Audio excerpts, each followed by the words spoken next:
Okay, welcome back. ഇനി qualitative analysis ആണ് പഠിക്കാനുള്ളത്. ക്വാളിറ്റേറ്റീവ് അനാലിസിസ് അഥവാ ഒരു ഓർഗാനിക് കോമ്പൗണ്ട്, നിങ്ങൾക്കൊരു എലിമെന്റ് ഉണ്ട്. ഒരു ഓർഗാനിക് കോമ്പൗണ്ടിൽ കാണപ്പെടുന്ന എലിമെന്റ്സ് കാർബൺ ആവാം, ഹൈഡ്രജൻ ആവാം, ഹാലജൻസ് ആവാം, അങ്ങനെയുള്ള എലിമെന്റ്സ് ഉണ്ട്. ആ എലിമെന്റ് ഓർഗാനിക് കോമ്പൗണ്ട് അകത്തുണ്ടോ ഇല്ലേ എന്ന് തിരിച്ചറിയാനുള്ള ടെസ്റ്റുകൾ, ഡിറ്റക്ഷൻ ടെസ്റ്റ്, ക്വാളിറ്റേറ്റീവ് അനാലിസിസ് അഥവാ ഡിറ്റക്ഷൻ എങ്ങനെയാണ് നടത്തുന്നതെന്നുള്ളതാണ് നമ്മൾ ചെക്ക് ചെയ്യുന്നത്. അതിലാദ്യം കാർബണും ഹൈഡ്രജനും വേണ്ടിയിട്ടാണ്. അപ്പോൾ കാർബൺ ആൻഡ് ഹൈഡ്രജൻ. ഓക്കെ, ഇപ്പോൾ ഒരു ഓർഗാനിക് കോമ്പൗണ്ട് അകത്ത് കാർബൺ ഉണ്ടെങ്കിൽ, ഒരു ഓർഗാനിക് കോമ്പൗണ്ട് അകത്ത് എന്തുണ്ടെന്ന് ഇരിക്കട്ടെ, കാർബൺ ഉണ്ട്. നമ്മളതിനെ കുപ്രിക് ഓക്സൈഡുമായി ട്രീറ്റ് ചെയ്യുക, CuO, കുപ്രിക് ഓക്സൈഡുമായി ട്രീറ്റ് ചെയ്യുക. എങ്കിൽ ഇതൊരു ഓക്സിഡൈസിങ് ഏജന്റ് ആണ്. ആ കുപ്രിക് ഓക്സൈഡ് കാർബണിനെ കാർബൺ ഡൈ ഓക്സൈഡ് ആക്കി മാറ്റും. ഒരു ഗ്യാസ് ഇവോൾവ് ചെയ്യും. പക്ഷെ ആ ഗ്യാസിന്റെ എവല്യൂഷൻ വഴി അത് കാർബൺ ഡൈ ഓക്സൈഡ് ആണ് തിരിച്ചറിയാൻ പറ്റില്ല. അപ്പോൾ നമ്മൾ അതിനെ ക്ലിയർ ലൈം വാട്ടറിലൂടെ പാസ് ചെയ്യും. അപ്പോൾ നമുക്ക് CaCO3 ഒരു വൈറ്റ് മിൽക്കി വൈറ്റ് ആയിട്ട് എന്ത് ചെയ്യും, ടേൺസ് മിൽക്കി. അല്ലെ, ക്ലിയർ ലൈം വാട്ടർ മിൽക്കി ആക്കി മാറ്റുന്നത് കാർബൺ ഡൈ ഓക്സൈഡ് ഗ്യാസിന്റെ ഒരു പ്രസൻസിനെ ഇൻഡിക്കേറ്റ് ചെയ്യുന്ന.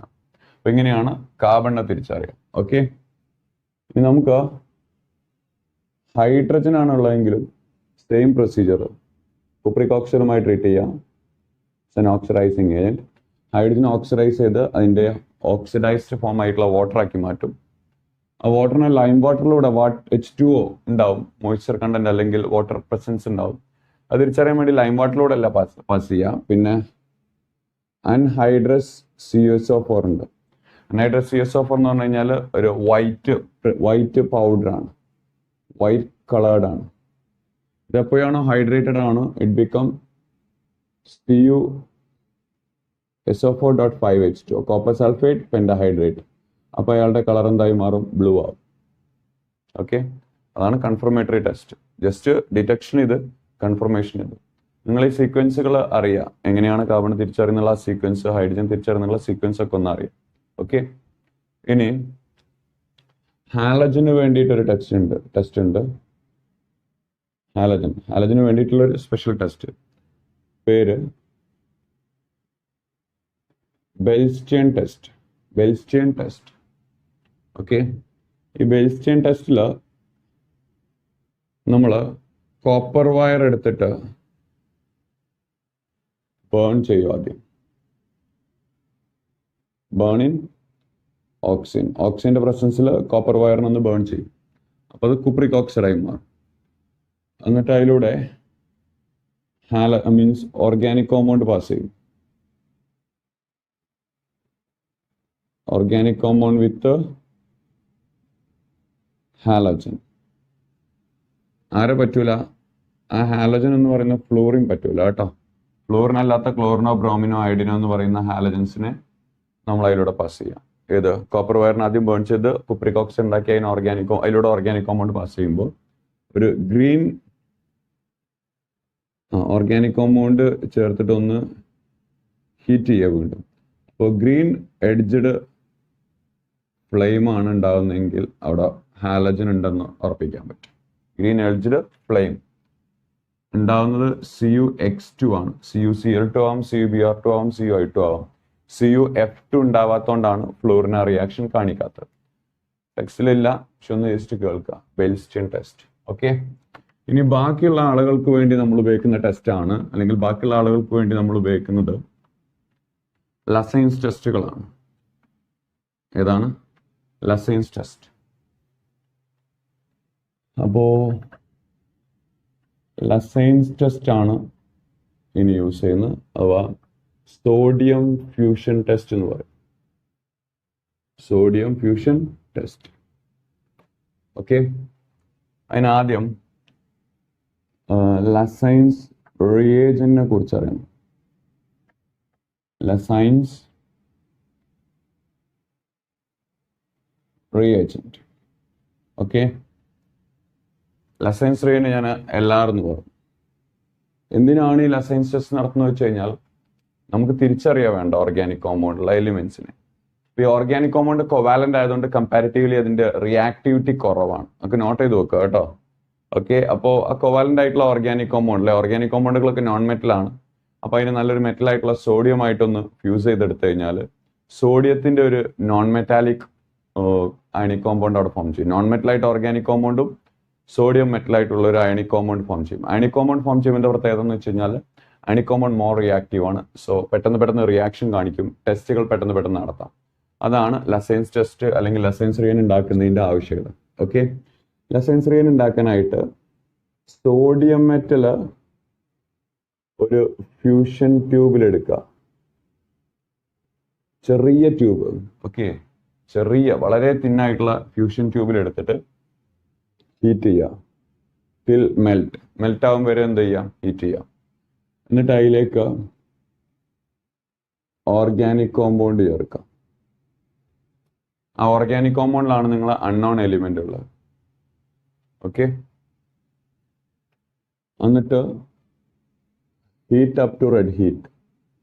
ഒരു റെഡ് ഹീറ്റ് ആകും വരെ വീണ്ടും ഹീറ്റ് ചെയ്യാം.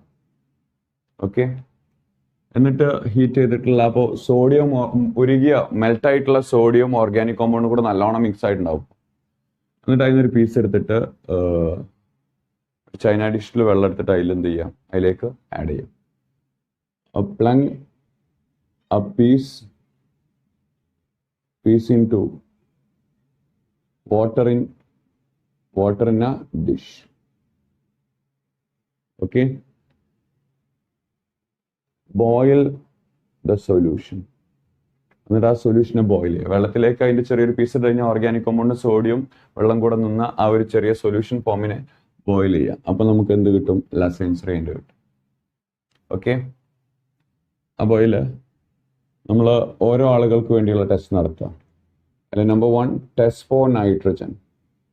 നൈട്രജന് വേണ്ടി നമ്മൾ ഒരു ടെസ്റ്റ് പറയാം. അപ്പോൾ നമ്മൾ ചേർത്ത ഓർഗാനിക് കോമ്പൗണ്ടിനകത്ത് നൈട്രജൻ ആണെങ്കിൽ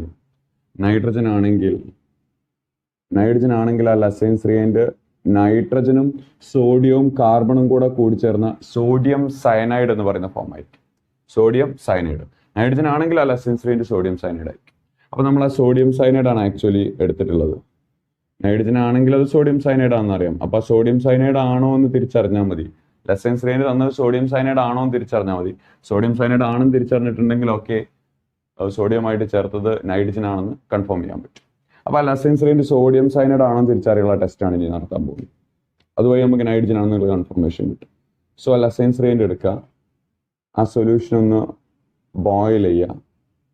രണ്ടാമതായിട്ട് അതിലേക്ക് ഫെറസ് സൾഫേറ്റും ഫെറിക് ക്ലോറൈഡിൻ്റെയും ഒരു മിക്സ്ചർ ചേർക്കുക. മൂന്നാമതായിട്ട് സൾഫ്യൂരിക് ആസിഡ് ഉപയോഗിച്ചിട്ട് ആസിഡിഫൈ ചെയ്യുക. ആ കിട്ടിയ ലസൈൻസ് റിയൻ സൊല്യൂഷനെ ബോയിൽ ചെയ്യുക.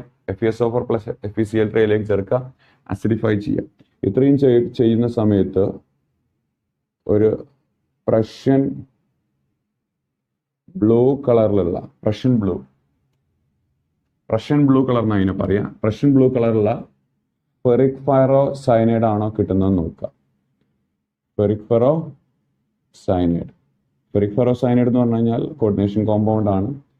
Fe4 FeCN 6 times all of thrice ആണ് ഫെറിക് ഫെറോ സയനൈഡ് എന്ന് പറയുന്നത്. ഇവിടുത്തെ അയൺ +3 ഓക്സിഡേഷൻ സ്റ്റേറ്റിലും ഇത് +2 ഓക്സിഡേഷൻ സ്റ്റേറ്റിലാണ്. ഇതിൻ്റെ IUPAC നെയിം വരുന്നത് അയൺ 3 ഹെക്സാസയാനോ ഫെറേറ്റ് 2 എന്നൊക്കെയാണ്. ഓക്കെ, ഇപ്പൊ ഡീപ് ബ്ലൂ കളർ അല്ലെങ്കിൽ പ്രഷ്യൻ ബ്ലൂ കളറുള്ള ഫെറിക് ഫെറോ സയനൈഡ് ആണോ കിട്ടിയെന്ന് നോക്കുക. ഫെറിക് ഫെറോ സയനൈഡ് ആണ് കിട്ടിയെങ്കിലൊക്കെ സയനൈഡ് ആ മോളിക്യൂൾ ഉണ്ട്. അപ്പോൾ നമ്മൾ ചേർത്ത ലസൈൻസ് റിയനിൽ സയനൈഡ് ഉണ്ടാവും. അപ്പോൾ നമ്മൾ ഓർഗാനിക് കോമ്പൗണ്ടിൽ നൈട്രജൻ ഉണ്ടെന്നാണ്. ഇനി ഇവിടെ ഒരു നോട്ടായിട്ട് ഒരു പോയിന്റ് പഠിക്കാം. നോട്ട്, നമ്മളിപ്പോൾ ഇത്രയും ചേർക്കുന്ന സമയത്ത് നല്ല ബ്ലഡ് റെഡ് കളറിലുള്ള ഇതേ പ്രൊസീജിയർ നമുക്കൊരു ലസൈൻസ് റിയന്റ് കിട്ടിയ ലസൈൻസ് റിയൻ ഇതേ ട്രീറ്റ്മെന്റ് നടത്തുമ്പോൾ ബ്ലഡ് റെഡ് കളറിലുള്ള ഫെറിക് തയോസൈനേറ്റ് ആണ് രൂപപ്പെടുന്നതെങ്കിൽ, എന്താണ് രൂപപ്പെടുന്നെങ്കിൽ ഫെറിക് തയോസൈനേറ്റ്. അതിനെ ഇങ്ങനെ കാണാം, ഓക്കെ, ഇങ്ങനെ കാണാൻ പറ്റും. അതല്ലെങ്കിൽ Fe, I'm sorry, this is not Cn, SCn twice, FeSCn twice all of plus എന്ന് കാണാം, അല്ലെങ്കിൽ FeSN thrice എന്ന് കാണാം. ഫെറിക് തയോസൈനേറ്റ് എന്ന് അതിനെ പറയാം. എന്താ പറയാ? Ferric thiocyanate. അപ്പം നമ്മൾ നൈട്രജന് വേണ്ടി ചെയ്ത അതേ പ്രൊസീജിയർ ചെയ്യുമ്പോൾ നമുക്ക് ഫെറിക് തയോസൈനേറ്റിന്റെ ഒരു റെഡ് ബ്ലഡ് കളറാണ് കിട്ടുന്നതെങ്കിൽ ആ ലസൈൻസ് റിയന്റ് ആരായിരിക്കും എന്ന് പറയും നിങ്ങൾ? ആ ലസൈൻസ് റിയന്റ് സോഡിയം തയോസൈനേറ്റ് ആയിരിക്കും. സോഡിയം തയോസൈനേറ്റ് എങ്കിൽ ആ ഓർഗാനിക് കോമ്പൗണ്ടിൽ സോഡിയം തയോസൈനേറ്റ് ആവുമെന്ന് പറഞ്ഞു അല്ലേ? ആ ഓർഗാനിക് കോമ്പൗണ്ടിൽ നൈട്രജൻ മാത്രമല്ല ഉണ്ടാവുക, നൈട്രജനും സൾഫറും കൂടി ഉണ്ടെന്ന് അർത്ഥം. ആ ഓർഗാനിക് കോമ്പൗണ്ടിൽ എന്താ ഉണ്ടാവുക? നൈട്രജൻ മാത്രമല്ല, നൈട്രജനും സൾഫറും കൂടെ ഉണ്ടെന്ന് അർത്ഥം. അപ്പോൾ ഇതാണ് നൈട്രജനും സൾഫറിനെയും ടെസ്റ്റ് കേട്ടോ. അപ്പോൾ സെയിം റിയേജന്റ് ബോയിൽ ചെയ്തിട്ട് FeCl2 FeCl3 ചേർത്ത് സൾഫ്യൂരിക് ആസിഡ് അസിഡിഫൈ ചെയ്ത് കഴിഞ്ഞാൽ റഷ്യൻ ബ്ലൂ കളർ കിട്ടുന്നുണ്ടെങ്കിൽ അത് നൈട്രജൻ മാത്രമേ ഉള്ളൂ. എന്നാൽ അതേസമയം ഫെറിക് തയോസൈനേറ്റിന്റെ റെഡ് ബ്ലഡ് കളറാണ് കിട്ടുന്നതെങ്കിൽ അവിടെ നൈട്രജനും സൾഫറും ഉണ്ടെന്ന് അർത്ഥം. ഓക്കെ, അപ്പോൾ രണ്ടുപേരുടെ ടെസ്റ്റ് അല്ലെങ്കിൽ രണ്ടുപേരെ ചേർത്തുള്ള ടെസ്റ്റുമായി. അടുത്തത് ഹാലജൻ ആണെങ്കിൽ ഇവിടെ ടെസ്റ്റ് നടത്താം, ലസൈൻസ് ടെസ്റ്റ് നടത്താം. ഹാലജൻ ആണെങ്കിൽ ലസൈൻസ് റിയേന്റ് എന്ന് പറയുന്നത് സോഡിയവുമായിട്ട് ഹാലജൻ കൂടുമ്പോൾ സോഡിയം ഹാലൈഡ് ആയിരിക്കും. അപ്പോൾ ആ ലസൈൻസ് റിയേനെ നമ്മൾ ആദ്യമായിട്ട് അസിഡിഫൈ ചെയ്യാം, നൈട്രിക് ആസിഡ് ചേർത്തിട്ട്. എന്നിട്ട് അതിലേക്ക് സിൽവർ നൈട്രേറ്റ് ആഡ് ചെയ്യാം. ആദ്യം നൈട്രിക് ആസിഡ് ചേർത്തിട്ട് ഒന്ന് അസിഡിഫൈ ചെയ്തെടുക്കുക. എന്നിട്ട് അതിലേക്ക് സിൽവർ നൈട്രേറ്റിനെ എന്ത് ചെയ്യാം? ആഡ് ചെയ്യാം. സിൽവർ നൈട്രേറ്റിനെ ആഡ് ചെയ്യാം. അപ്പോൾ അസിഡിഫൈ ചെയ്ത് സിൽവർ നൈട്രേറ്റിനെ ആഡ് ചെയ്യുന്ന സമയത്ത് നമുക്ക് 3 പോസിബിലിറ്റി ആണുള്ളത്. ഓക്കെ, ഇത്രയും ചേർക്കുന്ന സമയത്ത് 3 പോസിബിലിറ്റി ആണുള്ളത്. ഒന്നുകിൽ അത് ഒരു AgX പ്രസിപ്പിറ്റേറ്റ് ഉണ്ടാകുക, അത് AgCl പ്രസിപ്പിറ്റേറ്റ് ആവാം, AgBrന്റെ പ്രസിപ്പിറ്റേറ്റ് ആവാം, അല്ലെങ്കിൽ AgIയുടെ പ്രസിപ്പിറ്റേറ്റ് ആവാം. ഇതിലേതെങ്കിലും ഒരു AgX പ്രസിപ്പിറ്റേറ്റ് ഉണ്ടാകും. ഏതാണ് ആ റിയാക്ഷൻ അവിടെ നടക്കുന്നത്? NaX, നമ്മുടെ ലസൈൻസ് റിയേന്റ് ആയിട്ടുള്ള NaXും സിൽവർ നൈട്രേറ്റ് ആയിട്ടുള്ള AgNO3 കൂടെ റിയാക്ട് ചെയ്തിട്ട് NaNO3 double displacement reaction plus AgX എന്ന് പറയുന്ന പ്രസിപ്പിറ്റേറ്റ് ഉണ്ടാവും. അത് ഈ ലസൈൻസ് റിയേന്റ് എന്ന് പറയുന്ന ഹാലജൻ എന്താവണം? ഹാലജൻ ഫ്ലൂറിൻ ആവാറില്ല സാധാരണ, ക്ലോറിനും ബ്രോമിനും അയോഡിനെ വരാറുള്ളൂ. ഓക്കെ, അപ്പോൾ ക്ലോറിൻ ആണെങ്കിൽ അത് AgCl, ബ്രോമിൻ ആണെങ്കിൽ AgBr, അയോഡിൻ ആണെങ്കിൽ AgI. ചെറിയൊരു ഇൻഡിക്കേഷൻ അവിടെ ഉണ്ടാവും. അത് ഒരു AgCl ആണെങ്കിൽ വൈറ്റ് പ്രസിപ്പിറ്റേറ്റ് ആയിരിക്കും, AgBr ആണെങ്കിൽ ഒരു പെയിൽ യെല്ലോ പ്രസിപ്പിറ്റേറ്റ് ആയിരിക്കാം. ഓക്കെ, AgI ആണെങ്കിൽ പ്യുവർ യെല്ലോ പ്രസിപ്പിറ്റേറ്റ് ആയിരിക്കും. പക്ഷെ ആ പ്രസിപ്പിറ്റേറ്റ് നോക്കിയിട്ട് ആരാണെന്ന് ഐഡന്റിഫൈ ചെയ്യാൻ പറ്റില്ല. അപ്പോൾ ഇതിലേക്ക് എല്ലാറ്റിലേക്കും ഒരേ ഒരു റിയാക്ഷൻ വീണ്ടും നടത്തും. അതിലേക്ക് എക്സസ് അമോണിയം ഹൈഡ്രോക്സൈഡ് ചേർക്കും. Excess ammonium hydroxide. ആ എക്സസ് അമോണിയം ഹൈഡ്രോക്സൈഡിൽ പ്രസിപ്പിറ്റേറ്റ് ഓഫ് AgCl ആണെങ്കിൽ സോളുബിൾ ആവും. AgCl ആണെങ്കിൽ അതിന്റെ പ്രസിപ്പിറ്റേറ്റ് എക്സസ് അമോണിയം ഹൈഡ്രോക്സൈഡിൽ സോളുബിൾ ആവും. അപ്പോൾ വൈറ്റ് പ്രസിപ്പിറ്റേറ്റ് സോളുബിൾ ആയി കഴിഞ്ഞാൽ അത് AgCl എന്ന് അർത്ഥം. AgCl ആണെങ്കിൽ നിങ്ങളെ ലസൈൻസ് റിയേന്റിലുള്ള ഓർഗാനിക് കോമ്പൗണ്ട് ക്ലോറിൻ ആണെന്ന് അർത്ഥം. ഇത്രയേ ഉള്ളൂ. എന്നാൽ പ്രസിപ്പിറ്റേറ്റ് ഓഫ് AgBr ആണെങ്കിൽ അത് സ്പാരിംഗ്ലി സോളുബിൾ ആവുള്ളൂ, പാർഷ്യലി സോളുബിൾ ആവുള്ളൂ, സ്പാരിംഗ്ലി സോളുബിൾ. ഓക്കെ, എന്നാൽ അതേസമയം പ്രസിപ്പിറ്റേറ്റ് ഓഫ് AgI ആയിരുന്നു രൂപപ്പെട്ടിരുന്നെങ്കിൽ അത് എത്ര അമോണിയം ഹൈഡ്രോക്സൈഡ് ഉപയോഗിച്ച് കഴിഞ്ഞാലും മാറൂല. ആ പ്രസിപ്പിറ്റേറ്റ് എന്തായിരിക്കും? ഇൻസോലുബിൾ ആയിരിക്കും. ഓക്കെ, ഇനി അടുത്ത ടെസ്റ്റ് സൾഫറിന് വേണ്ടിയിട്ടാണ്. സൾഫർ. സൾഫർ ആണ് ഓർഗാനിക് കോമ്പൗണ്ട് ഉണ്ടായിരുന്നെങ്കിൽ സോഡിയം സൾഫൈഡ് ആയിരിക്കും ലസൈൻസ് റിയേന്റ്. അപ്പോൾ 2 രീതിയിൽ ഇതിനെ തിരിച്ചറിയാമെന്നാണ് പറയുന്നത്. ഒന്ന്, ആ ലസൈൻസ് റിയേന്റിലേക്ക് ആദ്യം അസിഡിഫൈ ചെയ്യാനായിട്ട് അസറ്റിക് ആസിഡിനെ ചേർക്കുക. എന്താ ചേർക്കണ്ടേ? Acetic acid. എന്നിട്ട് അതിലേക്ക് ലെഡ് അസറ്റേറ്റ് ചേർക്കുക. ആദ്യം അസിഡിഫൈ ചെയ്യാനായിട്ട് അസറ്റിക് ആസിഡ് ചേർക്കുക, എന്നിട്ട് ലെഡ് അസറ്റേറ്റ് ചേർക്കുക. ലെഡ് അസറ്റേറ്റ് എന്ന് പറഞ്ഞാൽ PbCH3CO ട്വൈസ് എന്ന് പറയും. അയാളെ ചേർക്കുക. ഇത്രയും ചേർക്കുമ്പോൾ ലസൈൻസ് റിയേന്റ് സോഡിയം സൾഫൈഡ്, അതിനൊന്നും ആദ്യം അസിഡിഫൈ ചെയ്യാൻ വേണ്ടി അസറ്റിക് ആസിഡ് ചേർക്കുക, എന്നിട്ട് ലെഡ് അസറ്റേറ്റ് അതിലേക്ക് ചേർക്കുക. ഇത്രയും ചേർക്കുന്ന സമയത്ത് ബ്ലാക്ക് കളറുള്ള ലെഡ് സൾഫൈഡ് ആണ് രൂപപ്പെട്ടെങ്കിൽ ഓക്കെ, നിങ്ങളെ ലസൈൻസ് റിയേന്റ് സോഡിയം സൾഫൈഡ് ആണെന്ന് അർത്ഥം. അഥവാ നിങ്ങൾ ചേർത്ത സോഡിയത്തിലേക്ക് മിക്സ് ചെയ്ത ഓർഗാനിക് കോമ്പൗണ്ടിൽ സൾഫർ ഉണ്ടെന്ന് അർത്ഥം. ഇതിന് പകരം ഡയറക്ട്ലി സോഡിയം നൈട്രോപ്രസൈഡ് ചേർക്കാം. Na2FeCN 5 times NO. എന്താ ചേർത്ത സംഗതിയുടെ പേരെന്താ? സോഡിയം നൈട്രോപ്രസൈഡ്. സോഡിയം നൈട്രോപ്രസൈഡ് ഡയറക്ട്ലി ചേർക്കാം. എന്തിലേക്ക്? നൈട്രോപ്രസൈഡ്. അതൊരു കോമൺ നെയിമാണ് ആ കോമ്പൗണ്ടിൻ്റെ കേട്ടോ. Na2FeCN 5 times NO.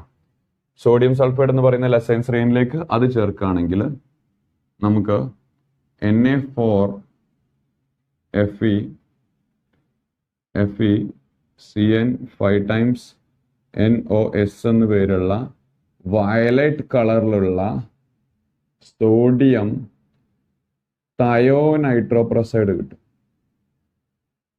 സോഡിയം തയോനൈട്രോപ്രസൈഡ് കിട്ടും. സോഡിയം തയോനൈട്രോപ്രസൈഡ് കിട്ടും. അങ്ങനെയാണ് സൾഫർ തിരിച്ചറിയുക. ഒന്നുകിൽ ലെഡ് അസിഡിക് ആസിഡ് എടുത്തിട്ട് ലെഡ് അസിറ്റേറ്റ് എടുത്തിട്ട് തിരിച്ചറിയാൻ പറ്റും. അതല്ലെങ്കിൽ ഈ പറയുന്ന രീതിയിൽ ഡയറക്ട്ലി സോഡിയം നൈട്രോപ്രസൈഡ് ചേർക്കുക. അപ്പോൾ സോഡിയം തയോനൈട്രോപ്രസൈഡ് ഉണ്ടാവും. രണ്ടും തമ്മിൽ വ്യത്യാസമുണ്ട് കേട്ടോ. ഇവിടെ Na2, ഇവിടെ Na4, ഇവിടെ NO എന്നുള്ളൂ, ഇവിടെ NOS എന്നുണ്ട്. വയലറ്റ് കളറിലുള്ള സോഡിയം തയോനൈട്രോപ്രസൈഡ് കിട്ടും. ഓക്കെ, അടുത്തത് ലാസ്റ്റ് വൺ, ഫോസ്ഫറസ്. ഫോസ്ഫറസ് ആണെങ്കിൽ ലസൈൻസെറീന് പ്രത്യേകിച്ച് ഫോം പറയുന്നില്ല. ആ ലസൈൻസെറീനെ നമ്മളൊന്നും കൂടെ ഹീറ്റ് ചെയ്യുക, ഫ്യൂസ് ചെയ്യുക, സോഡിയം പെറോക്സൈഡ് ഉപയോഗിച്ചിട്ട് ഒന്നും കൂടെ ഹീറ്റ് ചെയ്യുക ആ ലസൈൻസെറീനെ. അപ്പോൾ അത് സോഡിയം ഫോസ്ഫേറ്റ് ആവും. സോഡിയം ഫോസ്ഫേറ്റ് ആയിട്ട് മാറും. എങ്കിൽ ആ സോഡിയം ഫോസ്ഫേറ്റിലേക്ക് NH4 twice MoO4 എന്ന് പേരുള്ള അമോണിയം മോളിബിഡേറ്റ് ചേർക്കുക. കളർലെസ് ആയിട്ടുള്ള അമോണിയം മോളിബിഡേറ്റ് അതിലേക്ക് ചേർക്കുക. അപ്പോൾ NH4 thrice PO4 dot 12 MoO3 എന്ന് പേരുള്ള യെല്ലോ കളറിലുള്ള പ്രസിപ്പിറ്റേറ്റ് ആയിട്ടുള്ള അമോണിയം ഫോസ്ഫോ മോളിബിഡേറ്റ് ഉണ്ടാവും എന്നാണ് പറയുന്നത്. അമോണിയം ഫോസ്ഫോ മോളിബിഡേറ്റ് അവിടെ രൂപപ്പെടും. അപ്പോൾ ലസൈൻസെറീന് പ്രത്യേക ഫോം പറയുന്നില്ല. ലസൈൻസെറീനെ നിങ്ങൾ എന്ത് ചെയ്യുക? സോഡിയം പെറോക്സൈഡ് ഉപയോഗിച്ചിട്ട് ഫ്യൂസ് ചെയ്യുക, ഒന്നുകൂടെ ഉരുക്കുക സോഡിയം പെറോക്സൈഡ് ഉപയോഗിച്ചിട്ട്. അപ്പോൾ അത് സോഡിയം ഫോസ്ഫേറ്റ് ആവും. ആ സോഡിയം ഫോസ്ഫേറ്റിലേക്ക് കളർലെസ് ആയിട്ടുള്ള അമോണിയം മോളിബിഡേറ്റ് ചേർത്ത് കഴിഞ്ഞാൽ യെല്ലോ കളറിലുള്ള അമോണിയം ഫോസ്ഫോ മോളിബിഡേറ്റ് വരുന്നുണ്ടെങ്കിൽ that indicates the presence of phosphorus. അപ്പോൾ ഈ ഒരു സ്ട്രെച്ചിൽ ഇതിനെ പഠിച്ചാൽ മതി. ബാക്കി നിങ്ങൾ അതിൻ്റെ ക്വസ്റ്റ്യൻസ് ചെയ്ത് നോക്കുക. ഓക്കെ, ഈ ഒരു സ്ട്രെച്ചിൽ മിനിമം ഓർമ്മ ഉണ്ടായിരിക്കണം. So that's all about qualitative analysis. Okay, ഇനി ക്വാണ്ടിറ്റേറ്റീവ് അനാലിസിസ് ആണ്. ക്വാണ്ടിറ്റേറ്റീവ് അനാലിസിൻ്റെ അകത്ത് ക്വാണ്ടിറ്റേറ്റീവ് അനാലിസിസ് എന്ന് പറഞ്ഞു കഴിഞ്ഞാൽ ഒരു ഓർഗാനിക് കോമ്പൗണ്ടിൽ ഏത് എലിമെൻ്റ് ആണ് തന്നതെന്ന് അറിയാം. അത് എത്ര ക്വാണ്ടിറ്റി ഉണ്ടെന്ന് മാത്രം എന്ത് ചെയ്താൽ മതി, നമ്മൾ മെൻഷൻ ചെയ്ത് കൊടുത്താൽ മതി. ക്വാണ്ടിറ്റേറ്റീവ് അനാലിസിൻ്റെ അകത്ത് ക്വാണ്ടിറ്റേറ്റീവ് അനാലിസിനെ പറയുന്ന വേറെ പേരാണ് എസ്റ്റിമേഷൻ. എന്താ പറയുക? എസ്റ്റിമേഷൻ. എസ്റ്റിമേഷൻ ആദ്യം നമുക്ക് കാർബണും ഹൈഡ്രജനും വേണ്ടിയാണത്. Carbon and hydrogen. കാർബൺ ഹൈഡ്രജന് വേണ്ടിയുള്ള മെത്തേഡിൻ്റെ പേര് ലൈബിക് മെത്തേഡ്. ഇവിടെ ഒരു യു ഷേപ്പ്ഡ് ആയിട്ടുള്ള ഒരു ട്യൂബ് എടുത്തിട്ടുണ്ടാവും. ഓൾറെഡി ആദ്യം വെയിറ്റ് എടുത്ത ഒരു ട്യൂബ് എടുത്തിട്ടുണ്ട്. അതിലൊരു ട്യൂബിൽ യു ഷേപ്പ്ഡ് ആയിട്ടുള്ള ഇങ്ങനത്തെ രണ്ട് ട്യൂബ്, ഇങ്ങനെ ഒരു ട്യൂബും ഫോളോഡ് ബൈ വീണ്ടും ഒരു ട്യൂബ് എടുത്തിട്ടുണ്ടാവും. ഒന്നിൽ KOH ഫില്ല് ചെയ്തിട്ടുണ്ടാവും, ഒന്നിൽ CaCl2 ഫില്ല് ചെയ്തിട്ടുണ്ടാവും, ഒന്നിൽ KOH ഫില്ല് ചെയ്തിട്ടുണ്ടാവും. CaCl2 H2O അബ്സോർബ് ചെയ്യും, KOH CO2 അബ്സോർബ് ചെയ്യും. എന്നിട്ട് ഇതിൻ്റെ ഇവിടെ വെച്ചിട്ട് നമ്മൾ ഓർഗാനിക് കോമ്പൗണ്ടിനെ ഹീറ്റ് ചെയ്യും. ഓർഗാനിക് കോമ്പൗണ്ട് ഹീറ്റ് ചെയ്യും. ഓർഗാനിക് കോമ്പൗണ്ടിൽ കാർബണോ ഹൈഡ്രജനും ഉണ്ട്. ഓർഗാനിക് കോമ്പൗണ്ടിനകത്ത് കാർബണോ ഹൈഡ്രജനും ഉണ്ട്. അതിനെ ഹീറ്റ് ചെയ്യും. ഹീറ്റ് ചെയ്യുമ്പോൾ കാർബൺ കംപ്ലീറ്റ് എന്തായിട്ട് മാറും? ഹീറ്റ് ചെയ്യുന്ന സമയത്ത് ഒന്നുകിൽ ഹീറ്റ് ചെയ്യുക അല്ലെങ്കിൽ കുപ്രിക് ഓക്സൈഡുമായി ട്രീറ്റ് ചെയ്യുക. Carbon complete carbon dioxide ആവും, ഹൈഡ്രജൻ കംപ്ലീറ്റ് H2O. ആ H2O മുഴുവൻ ഇവിടെ ട്രാപ്ഡ് ആവും. H2O കഴിഞ്ഞ് CO2 ഇവിടെയും ട്രാപ്ഡ് ആവും. ഓക്കെ, അപ്പോൾ എന്താ സംഭവിക്കുക? ഫസ്റ്റ് ആദ്യം നമ്മൾ വെയിറ്റ് എടുത്തിട്ടുണ്ടാവും കണ്ടെയ്നർ. പിന്നെ ഈ ഫുൾ കമ്പഷൻ നടത്തിയതിന് ശേഷം വീണ്ടും വെയിറ്റ് എടുക്കുമ്പോൾ ഇവിടെ കുറച്ച് വെയിറ്റ് കൂടും, അത് H2O വെയിറ്റ് ആയിരിക്കും. ഇവിടെ കുറച്ച് വെയിറ്റ് കൂടും, അത് CO2 വെയിറ്റ് ആയിരിക്കും. അപ്പോൾ wait of CO2 wait of വാട്ടറും ഉണ്ടെങ്കിൽ percentage of carbon in organic compound കാണാൻ പറ്റും. Percentage of carbon in organic compound. Okay, അപ്പോൾ ഓർഗാനിക് കോമ്പൗണ്ടിനെ ബേൺ ചെയ്യുക. എന്താ അവിടെ ചെയ്യുന്നത്? Organic compound containing carbon and hydrogen ഇത് ബേൺ ചെയ്യുക. Okay, check weight gain in CaCl2 and KOH2. CaCl2ലും KOH2ലും വെയിറ്റിന്റെ ഗെയിൻ എത്രയും നോക്കാം. ഓക്കെ, ആ വാല്യൂ ഉണ്ടെങ്കിൽ പഠിക്കേണ്ട ട്രെൻഡ് എങ്ങനെയാണ്? കാർബണെ നമ്മൾ അനലൈസ് ചെയ്യുന്നത് എന്തായിട്ടാണ് മക്കളെ? CO2 ആയിട്ട്. കാർബൺ അനലൈസ് ചെയ്യുന്നത് CO2 ആയിട്ട്. അപ്പോൾ കാർബണിന്റെ പെർസെൻറ്റേജ് കാണാൻ വേണ്ടിയിട്ട് കാർബണെ CO2 ആയിട്ടല്ല അനലൈസ് ചെയ്യുന്നത്. CO2ല് കാർബണിന്റെ വെയിറ്റ് എത്രയാണ്? 12. CO2ലുള്ള കാർബണിന്റെ വെയിറ്റ് 12 ഡിവൈഡ് ബൈ CO2ന്റെ മോളാർ മാസ് 44. അതാണ് ആ ഒരു നമ്പേഴ്സ് എപ്പോഴും വരിക. നമ്മൾ കാണുന്ന എലിമെന്റിന്റെ അറ്റോമിക് വെയിറ്റ് അല്ലെങ്കിൽ കാണുന്ന എലിമെന്റിന്റെ ആ ഏത് കോമ്പൗണ്ട് ആയിട്ടാണോ നമ്മൾ കൺവേർട്ട് ചെയ്യുന്നത്. അപ്പോൾ കാർബൺ ഡൈ ഓക്സൈഡ് ആയിട്ട് കൺവേർട്ട് ചെയ്യുന്നത്. അപ്പോൾ ആ കാർബൺ ഡൈ ഓക്സൈഡിലാണ് നമ്മുടെ ആരുള്ള കാർബൺ ഉള്ളത് എങ്കിൽ ആ കാർബൺ ഡൈ ഓക്സൈഡിന്റെ അകത്തുള്ള ആ എലിമെന്റിന്റെ വെയിറ്റ് ടോപ്പിൽ ഡിവൈഡ് ബൈ ആ മോളിക്യൂളിന്റെ മോളാർ മാസ് താഴെ. ഇങ്ങനെയാണ് ഇക്വേഷൻ ഡിറൈവ് ചെയ്താൽ വരിക. ഇൻറ്റു എന്താ ചെയ്യേണ്ടതെന്ന് വെച്ച് കഴിഞ്ഞാൽ നമുക്ക് ഈ ട്യൂബിൽ നിന്നും കിട്ടിയ weight of that compound, weight of CO2 divide by weight of organic compound into 100 ചെയ്ത് കഴിഞ്ഞാൽ നമുക്ക് കാർബണിന്റെ പെർസെൻറ്റേജ് ഡിറ്റക്ട് ചെയ്യാൻ പറ്റും. ഇതേ ഏർപ്പാട് ചെയ്ത് കഴിഞ്ഞാൽ ഹൈഡ്രജനെ കിട്ടും നമുക്ക്. പക്ഷെ പ്രത്യേകം എന്താണെന്ന് വെച്ച് കഴിഞ്ഞാൽ ഹൈഡ്രജന് H2O ആയിട്ടാണ് എസ്റ്റിമേറ്റ് ചെയ്യുന്നത്. അപ്പോൾ H2Oന്റെ അകത്തുള്ള ഹൈഡ്രജൻ എന്ന് പറയുന്ന എലിമെന്റിന്റെ വെയിറ്റ് 2 ആണ്. H2Oന്റെ മോളാർ മാസ് 18 ആണ്. Into weight of carbon dioxide എന്ന് പറയുന്ന പോലെ വെയിറ്റ് ഓഫ് H2O CaCl2 ട്യൂബിൽ ഉണ്ടാവും divide by weight of organic compound into 100. Okay, അപ്പോൾ ഈ ഇക്വേഷൻ ആണ് മനസ്സിലാക്കി വെക്കേണ്ടത്. ആ ഇക്വേഷൻ എപ്പോഴും നിങ്ങളെ കയ്യിലുണ്ടായിരിക്കണം. ആ ഇക്വേഷൻ ഒരു ട്രെൻഡ് ഓൾവേസ് സെയിം ആണ്. ഞാൻ ഇനി പറയാൻ പോകുന്ന ആളുകൾക്കൊക്കെ ആ ട്രെൻഡാണ് അപ്പോൾ മനസ്സിലാവും നിങ്ങൾക്ക്. അപ്പോൾ ജസ്റ്റ് കാര്യങ്ങൾ മാത്രമേ അറിയേണ്ട ആവശ്യം. ഓക്കെ,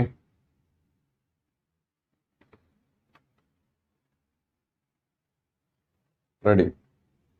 ഇനി അടുത്തത് കാരിയസ് മെത്തേഡ് ആണ്.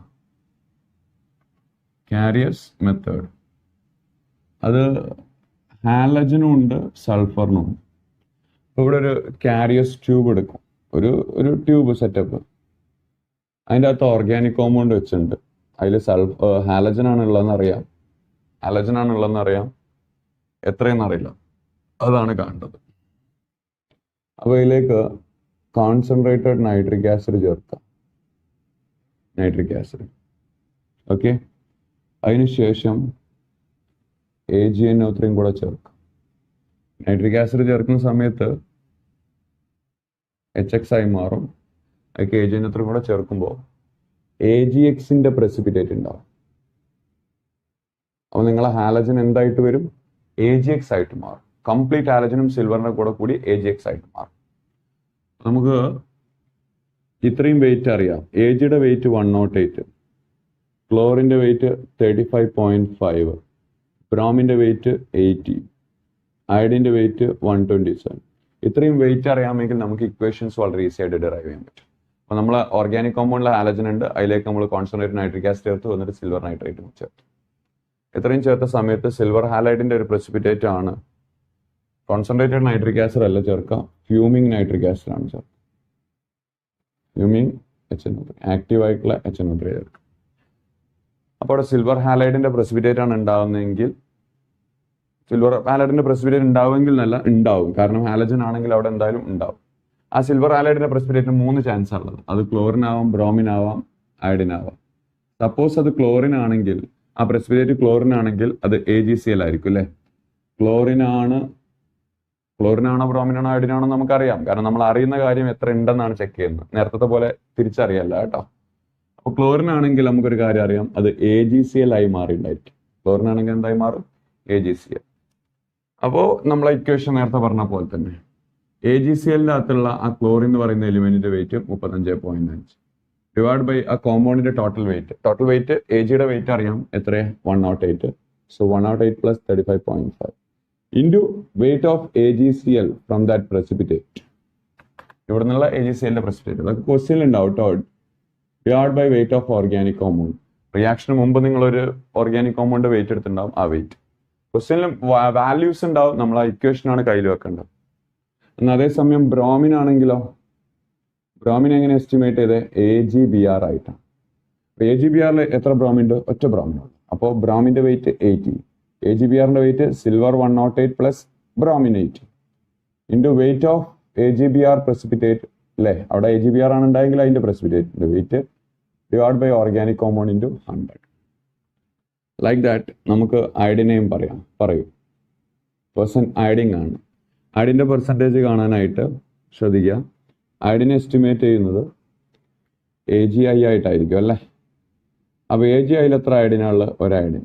സോ അയഡിന്റെ വെയിറ്റ് 127 ഡിവൈഡഡ് ബൈ 108 അല്ലേ? AgIന്റെ വെയിറ്റ് അല്ലടാ, 108 പ്ലസ് 127 235 ഒക്കെ വരും. Into weight of AgI divided by weight of organic compound into. Equations use ചെയ്താൽ നിങ്ങൾക്ക് കാര്യങ്ങൾ കിട്ടും. ടെക്സ്റ്റിൽ ഇതിൻ്റെയൊക്കെ പ്രോബ്ലംസ് തന്നിട്ടുണ്ട് NCERT. ചെയ്ത് നോക്കുക. ഡയറക്റ്റ് ക്വസ്റ്റ്യൻസാണ്, വേറെ പ്രത്യേകിച്ചൊന്നും പറയാനില്ല. അപ്പോൾ ക്യാരിയസ് മെത്തേഡ് നമുക്ക് ആർക്ക് വേണ്ടി നടത്താം? ഹാലജിന് വേണ്ടി നടത്താമെങ്കിൽ 3 ചാൻസ് ആണ്. ആ 3 ചാൻസിൽ ഉപയോഗിക്കാനുള്ള 3 ഇക്വേഷനാണ്. ആ ഇക്വേഷൻസിനൊക്കെ ഒരേ ട്രെൻഡ് ഫോളോ ചെയ്യുന്നതായിട്ട് നിങ്ങൾ കണ്ടിട്ടുണ്ടാവും അല്ലേ? CO2 H2O ഇവിടെയൊക്കെ ചെയ്ത് അതേ ട്രെൻഡ് തന്നെ ഫോളോ ചെയ്യുന്നു. ഇനി സൾഫറിന് വേണ്ടിയാണെങ്കിൽ ഓർഗാനിക് കോമ്പൗണ്ട് അകത്ത് സൾഫറുള്ള ഒരു ഓർഗാനിക് കോമ്പൗണ്ട് ആണ് എടുത്തതെങ്കിൽ അതിലേക്ക് ആദ്യം വൺസ് അഗെയിൻ ഫ്യൂമിങ് HNO3 ചേർക്കാം. ഫ്യൂമിങ് HNO3 ചേർക്കുന്ന സമയത്ത് അത് H2SO4 ആയി മാറും. അപ്പോൾ അതിലേക്ക് എക്സസ് ബേരിയം ക്ലോറൈഡ് ചേർക്കാം. അപ്പോൾ സൾഫേറ്റ് അയോൺ ബേരിയം ക്ലോറൈഡുമായിട്ട് റിയാക്ട് ചെയ്തിട്ട് ബേരിയം സൾഫേറ്റിൻ്റെ precipitate ഉണ്ടാവും. അപ്പോൾ ഈ ബേരിയം സൾഫേറ്റിലാണ് നിങ്ങളുടെ സൾഫർ ഉള്ളത്. അപ്പോൾ എങ്ങനെയാണ് പെർസെൻറ്റേജ് സൾഫർ എടുക്കുന്നത്? പെർസെൻറ്റേജ് സൾഫർ എടുക്കാനായിട്ട് സൾഫർ എന്തായിട്ട് എസ്റ്റിമേറ്റ് ചെയ്യുന്നത്? BaSO. എത്ര സൾഫർ ഉണ്ട് ഇതിൻ്റെ അകത്ത്? ഒരു സൾഫർ. സൾഫറിൻ്റെ വെയിറ്റ് 32. BaSO4ന്റെ weight 233 into weight of barium sulphate അല്ലേ? Divided by weight of organic compound into. ഇക്വേഷനൊക്കെ അപ്പോൾ സെയിം തന്നെയാണ്. ഓക്കെ, ഇത് രണ്ടും ക്യാരിയസ് മെത്തേഡ്. അപ്പോൾ സൾഫറിന് വേണ്ടിയിട്ടാണെങ്കിൽ ഓർഗാനിക് കോമ്പൗണ്ട് സൾഫർ ഉണ്ടാകും, അതിലേക്ക് ഫ്യൂമിൻ നൈട്രിക് ആസിഡ് ചേർക്കുക, ബേരിയം സൾഫേറ്റ് ആയി മാറും. H2SO4 ആയി മാറും. അതിലേക്ക് എക്സസ് ബേരിയം ക്ലോറൈഡ് ചേർക്കുക, അപ്പോൾ അത് ബേരിയം സൾഫേറ്റ് precipitate ആവും. ആ ബേരിയം സൾഫേറ്റിന്റെ ക്വാണ്ടിറ്റി കിട്ടിക്കഴിഞ്ഞാൽ അതിൽ നിന്നും ഈ ഇക്വേഷൻ ഉപയോഗിച്ചിട്ട് നമുക്ക് സൾഫറിന്റെ പെർസെൻറ്റേജ് കാണാം. അപ്പോൾ ഇതാണ് ക്യാരിയസ് മെത്തേഡ്. ഇനി അടുത്തത് ഫോസ്ഫറസിന് വേണ്ടി ഒരു മെത്തേഡ്. ആർക്ക് വേണ്ടിയാ? ഫോസ്ഫറസ്. അപ്പോൾ ഫോസ്ഫറസിന് വേണ്ടിയുള്ള മെത്തേഡിൽ ആദ്യം ചെയ്യുന്നത് ഓർഗാനിക് കോമ്പൗണ്ടിൽ ഫോസ്ഫറസ് ഉണ്ടെങ്കിൽ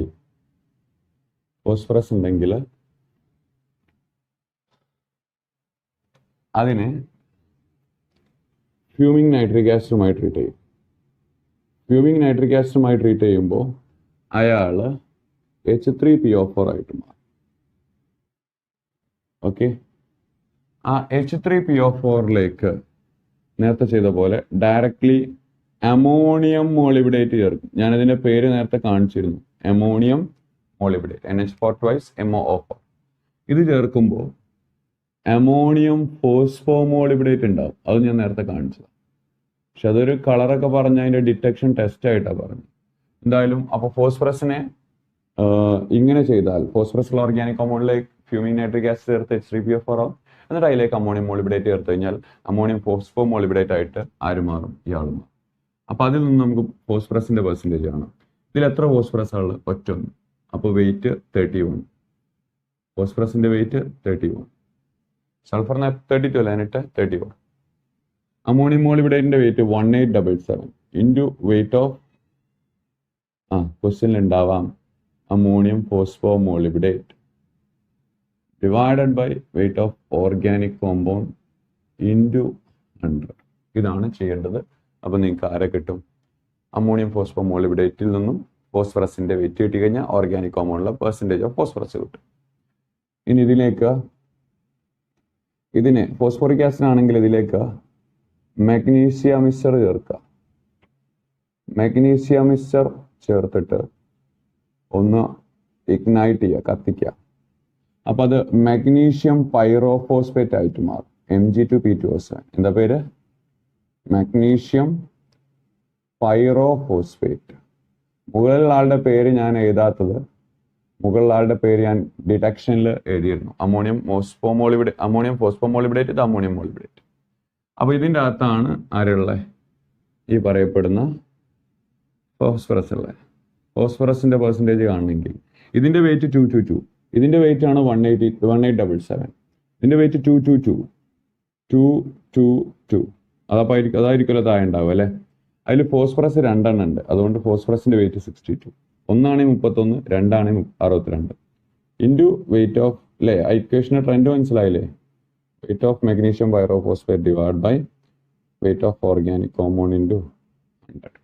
ഓക്കെ, അപ്പോൾ ഇങ്ങനെയാണ് ഫോസ്ഫറസിനെ തിരിച്ചറിയുക. റെഡി. അടുത്ത മെത്തേഡ് ഓക്സിന് വേണ്ടിയിട്ടുള്ള മെത്തേഡാണ്.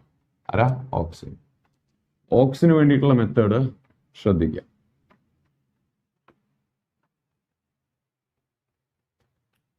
ഓക്സിന് വേണ്ടിയുള്ള മെത്തേഡ് ഒന്നുകിൽ പെർസെൻറ്റേജ് ഓഫ് ഓക്സിജൻ കാണാനായിട്ട് 100 minus percentage of all other elements ചെയ്യുക. ബാക്കിയുള്ള എലിമെന്റ്സിന്റെ ഒക്കെ പെർസെൻറ്റേജ് തന്നിട്ടുണ്ട്.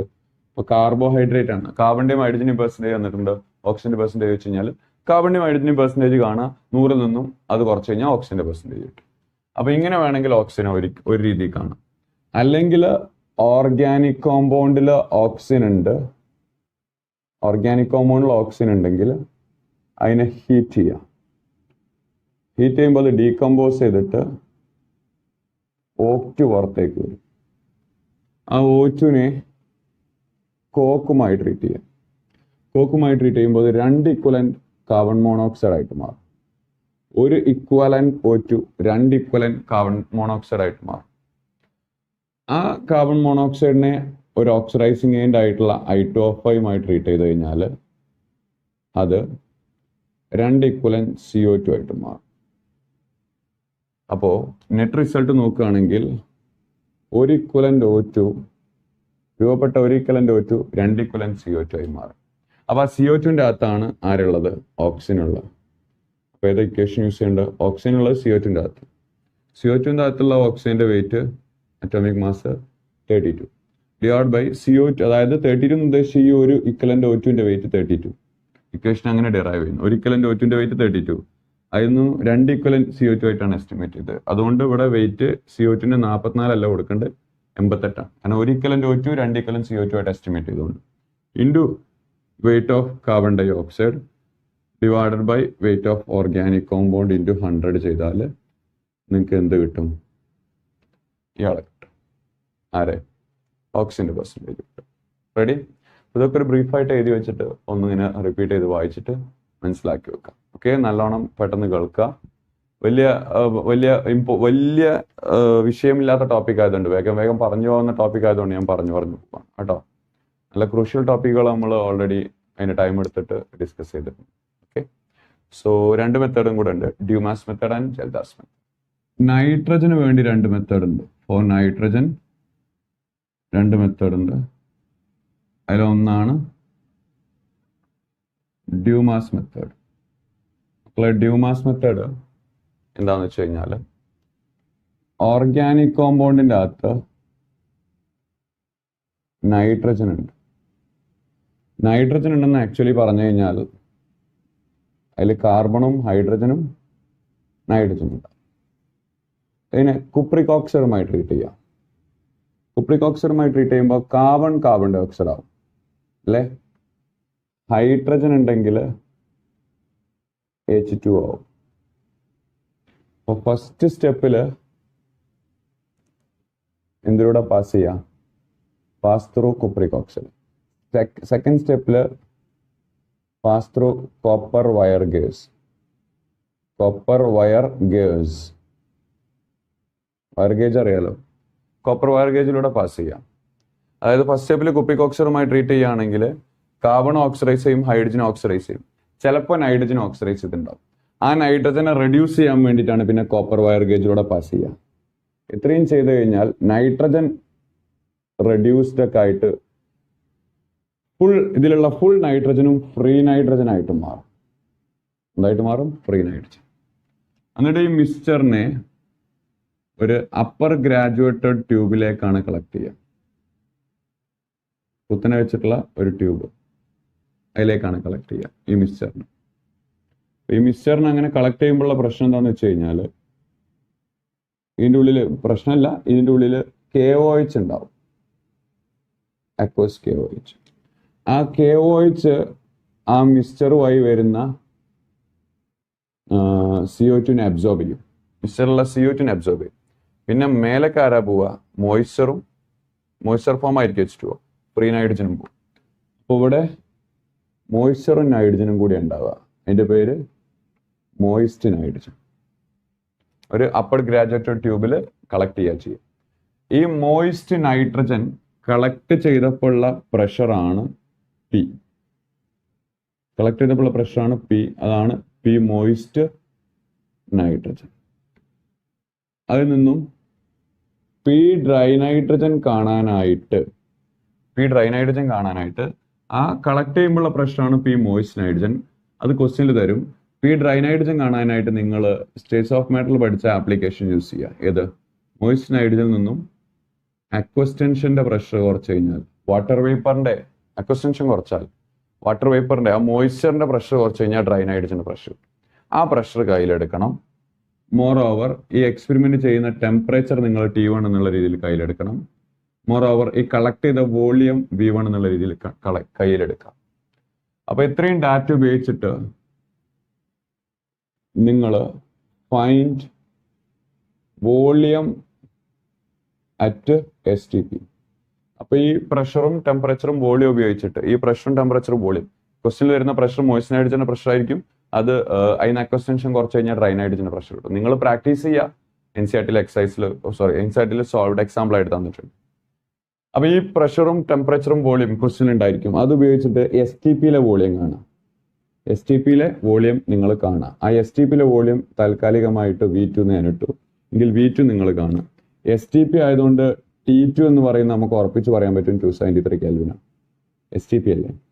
T2 പ്രഷറും പറയാൻ പറ്റും 1 atm ആണ്, അല്ലെങ്കിൽ 760 millimeter mercury. അപ്പൊ എങ്ങനെ നിങ്ങൾ കൺവേർട്ട് ചെയ്യാം? Using the equation P1 V1 by T1 equal to number of moles equal ആകുമ്പോൾ ഇക്വേറ്റ് ചെയ്യുന്ന ഇക്വേഷൻ അല്ലേ, P1 V1 by T1 equal P2 V2 by T2. അതിൽ P1 എന്ന് പറഞ്ഞു കഴിഞ്ഞാൽ P ഡ്രൈ നൈട്രജന്റെ pressure into volume temperature, P2 V2 ഒക്കെ അവിടെ ഉണ്ട്. അപ്പോൾ അവിടെ നിന്നും V2 കാണാൻ പറ്റും. ആ V2 കിട്ടിക്കഴിഞ്ഞാൽ പെർസെൻറ്റേജ് ഓഫ് നൈട്രജൻ കാണാം. എങ്ങനെയാണെന്ന് വെച്ച് കഴിഞ്ഞാൽ ഇക്വേഷൻ യൂസ് ചെയ്താൽ മതി. 28 divided by 22400 into V2. V2 means volume of nitrogen at STP. Volume of nitrogen at find volume of nitrogen at STP. Important ആണ്. അതിന് V2 എന്നാണ്. ആ V2 കാണാം. Volume of nitrogen at STP കാണാം. Divide by weight of organic compound into 100 ചെയ്ത് കഴിഞ്ഞാൽ നിങ്ങൾക്ക് percentage of nitrogen കിട്ടും. പ്രാക്ടീസ് ചെയ്യാം. NCERTയിൽ ഒരു ക്വസ്റ്റ്യൻ തന്നിട്ടുണ്ട്. അപ്പോൾ ഓർഗാനിക് കോമ്പൗണ്ട് കാർബൺ നൈട്രജനും ഹൈഡ്രജനും ഉണ്ടെങ്കിൽ അതിനെ കുപ്രിക് ഓക്സൈഡിലൂടെ പാസ് ചെയ്യുക. എന്നിട്ട് ഒരു സേഫ്റ്റിക്ക് വേണ്ടിയിട്ട് ചിലപ്പോൾ നൈട്രജൻ ഓക്സിഡൈസ്ഡ് ഫോമിലുണ്ടാവും, പക്ഷെ നമുക്ക് ഫുൾ നൈട്രജനും ഫ്രീ നൈട്രജൻ ആയിട്ട് കിട്ടണം. അപ്പോൾ സേഫ്റ്റിക്ക് വേണ്ടിയിട്ട് നിങ്ങൾ അതിനെ കോപ്പർ വയർ ഗേജിലൂടെ പാസ് ചെയ്യാം. അപ്പോൾ ഫ്രീ നൈട്രജനെ മോയ്സ്ചർ കാർബൺ ഡൈ ഓക്സൈഡായി മാറും. ആ ഗ്യാസിന് ഒരു അപ്പർ ഗ്രാജുവേറ്റഡ് ട്യൂബിൽ കളക്ട് ചെയ്യുക. അതിൽ എക്കോസ് KOH ഉപയോഗിച്ചിട്ടുണ്ടാകും. അതിൽ CO2 അബ്സോർബ് ചെയ്യും. സോ മുകളിൽ മോയ്സ്റ്റ് നൈട്രജൻ കിട്ടും. ആ കിട്ടിയ നൈട്രജന്റെ പ്രഷർ മോയ്സ്റ്റ് നൈട്രജന്റെ പ്രഷർ. അതിൽ നിന്ന് ക്വസ്റ്റ്യനിൽ ഉണ്ടാവും അക്വസ്റ്റൻഷൻ. അത് കുറച്ച് ഡ്രൈ നൈട്രജന്റെ പ്രഷർ കീപ്പ് ചെയ്യാം. ആ ഡ്രൈ നൈട്രജന്റെ പ്രഷറും ആ ക്വസ്റ്റ്യനിൽ തന്നെ ഈ എക്സ്പെരിമെന്റ് നടത്തിയ ടെമ്പറേച്ചർ ഉണ്ടാവും. ആ ടെമ്പറേച്ചർ എടുക്കുക. അവിടെ നിന്ന് കളക്ട് ചെയ്ത ഗ്യാസിന്റെ വോളിയം ഉണ്ടാവും. ആ വോളിയം ഡ്രൈന്റെ വോളിയം ആയിട്ട് തന്നെ എടുക്കുക. മോയ്സ്റ്റും കൂടി അതിലുണ്ടെങ്കിൽ പോലും വോളിയം നിങ്ങൾക്ക് ഡ്രൈൻ്റെ ആയിട്ട് തന്നെ എടുക്കാം. ആ പ്രഷറും ഈ ടെമ്പറേച്ചറും ഈ വോളിയം ഉണ്ടെങ്കിൽ കറസ്പോണ്ടിങ് ഈ STPയിലുള്ള വോളിയം നിങ്ങൾക്ക് കാൽക്കുലേറ്റ് ചെയ്യാൻ പറ്റും യൂസിങ് കമ്പൈൻഡ് ഗ്യാസ് ഇക്വേഷൻ. ഇതും നമുക്കറിയാം. V2 കണ്ടാൽ മതി. ആ V2 കിട്ടിക്കഴിഞ്ഞാൽ അതിന് ഫ്രണ്ടിൽ 28 divided by 22400 ചെയ്യുക. Divide by weight of organic compound into 100 കൊടുത്തു കഴിഞ്ഞാൽ നിങ്ങൾക്ക് എന്ത് കിട്ടും? ആ പറയപ്പെടുന്ന ഓർഗാനിക് കോമ്പൗണ്ടിനെ ഉള്ള നൈട്രജന്റെ കണ്ടന്റ് നിങ്ങൾക്ക് വളരെ ക്ലീൻ ആയിട്ട് കിട്ടും. ഓക്കെ. ഇനി ഒരു മെത്തേഡ് കൂടെ ഉണ്ട്. മെത്തേഡിന്റെ പേര് ജെൽദാസ് മെത്തേഡ്. ജെൽദാസ് മെത്തേഡ് അതൊരു വോളിമെട്രിക് അനാലിസിസ് ആണ്. ഇതൊരു യൂഡിമെട്രി മെത്തേഡാണ്. അതൊരു വോളിമെട്രിക് അനാലിസിസ് ആണ്. വോളിമെട്രിക് അനാലിസിസ് എന്ന മെത്തേഡിന്റെ പേര് ജെൽദാസ് മെത്തേഡ്. ജെൽദാസ് മെത്തേഡിന്റെയും ഈ പറഞ്ഞ ഡ്യൂമാസ് മെത്തേഡിന്റെയും പ്രൊസീജിയർ അറിയാണ്ട് നിങ്ങൾക്ക് ക്വസ്റ്റ്യൻ വായിച്ചാൽ കണക്ട് ചെയ്യാൻ പറ്റില്ല. ഓക്കെ, സോ ജെൽദാസ് മെത്തേഡ് എന്താണെന്ന് വെച്ച് കഴിഞ്ഞാൽ നമ്മളെ കയ്യിൽ ഓർഗാനിക് കോമ്പൗണ്ട് അകത്ത് നൈട്രജൻ ഉണ്ട്. അതിന് നമ്മൾ കോൺസെൻട്രേറ്റഡ് സൾഫ്യൂരിക് ആസിഡുമായി ട്രീറ്റ് ചെയ്യുക. കാറ്റലൈസ് ചെയ്യാനായിട്ട് CuSO4 കൂടെ ചേർക്കും. CuSO4 used as A catalyst. അപ്പോൾ അത് ആ ഓർഗാനിക് കോമ്പൗണ്ടിലെ നൈട്രജൻ കംപ്ലീറ്റ് അമോണിയം സൾഫേറ്റ് ആയി മാറും.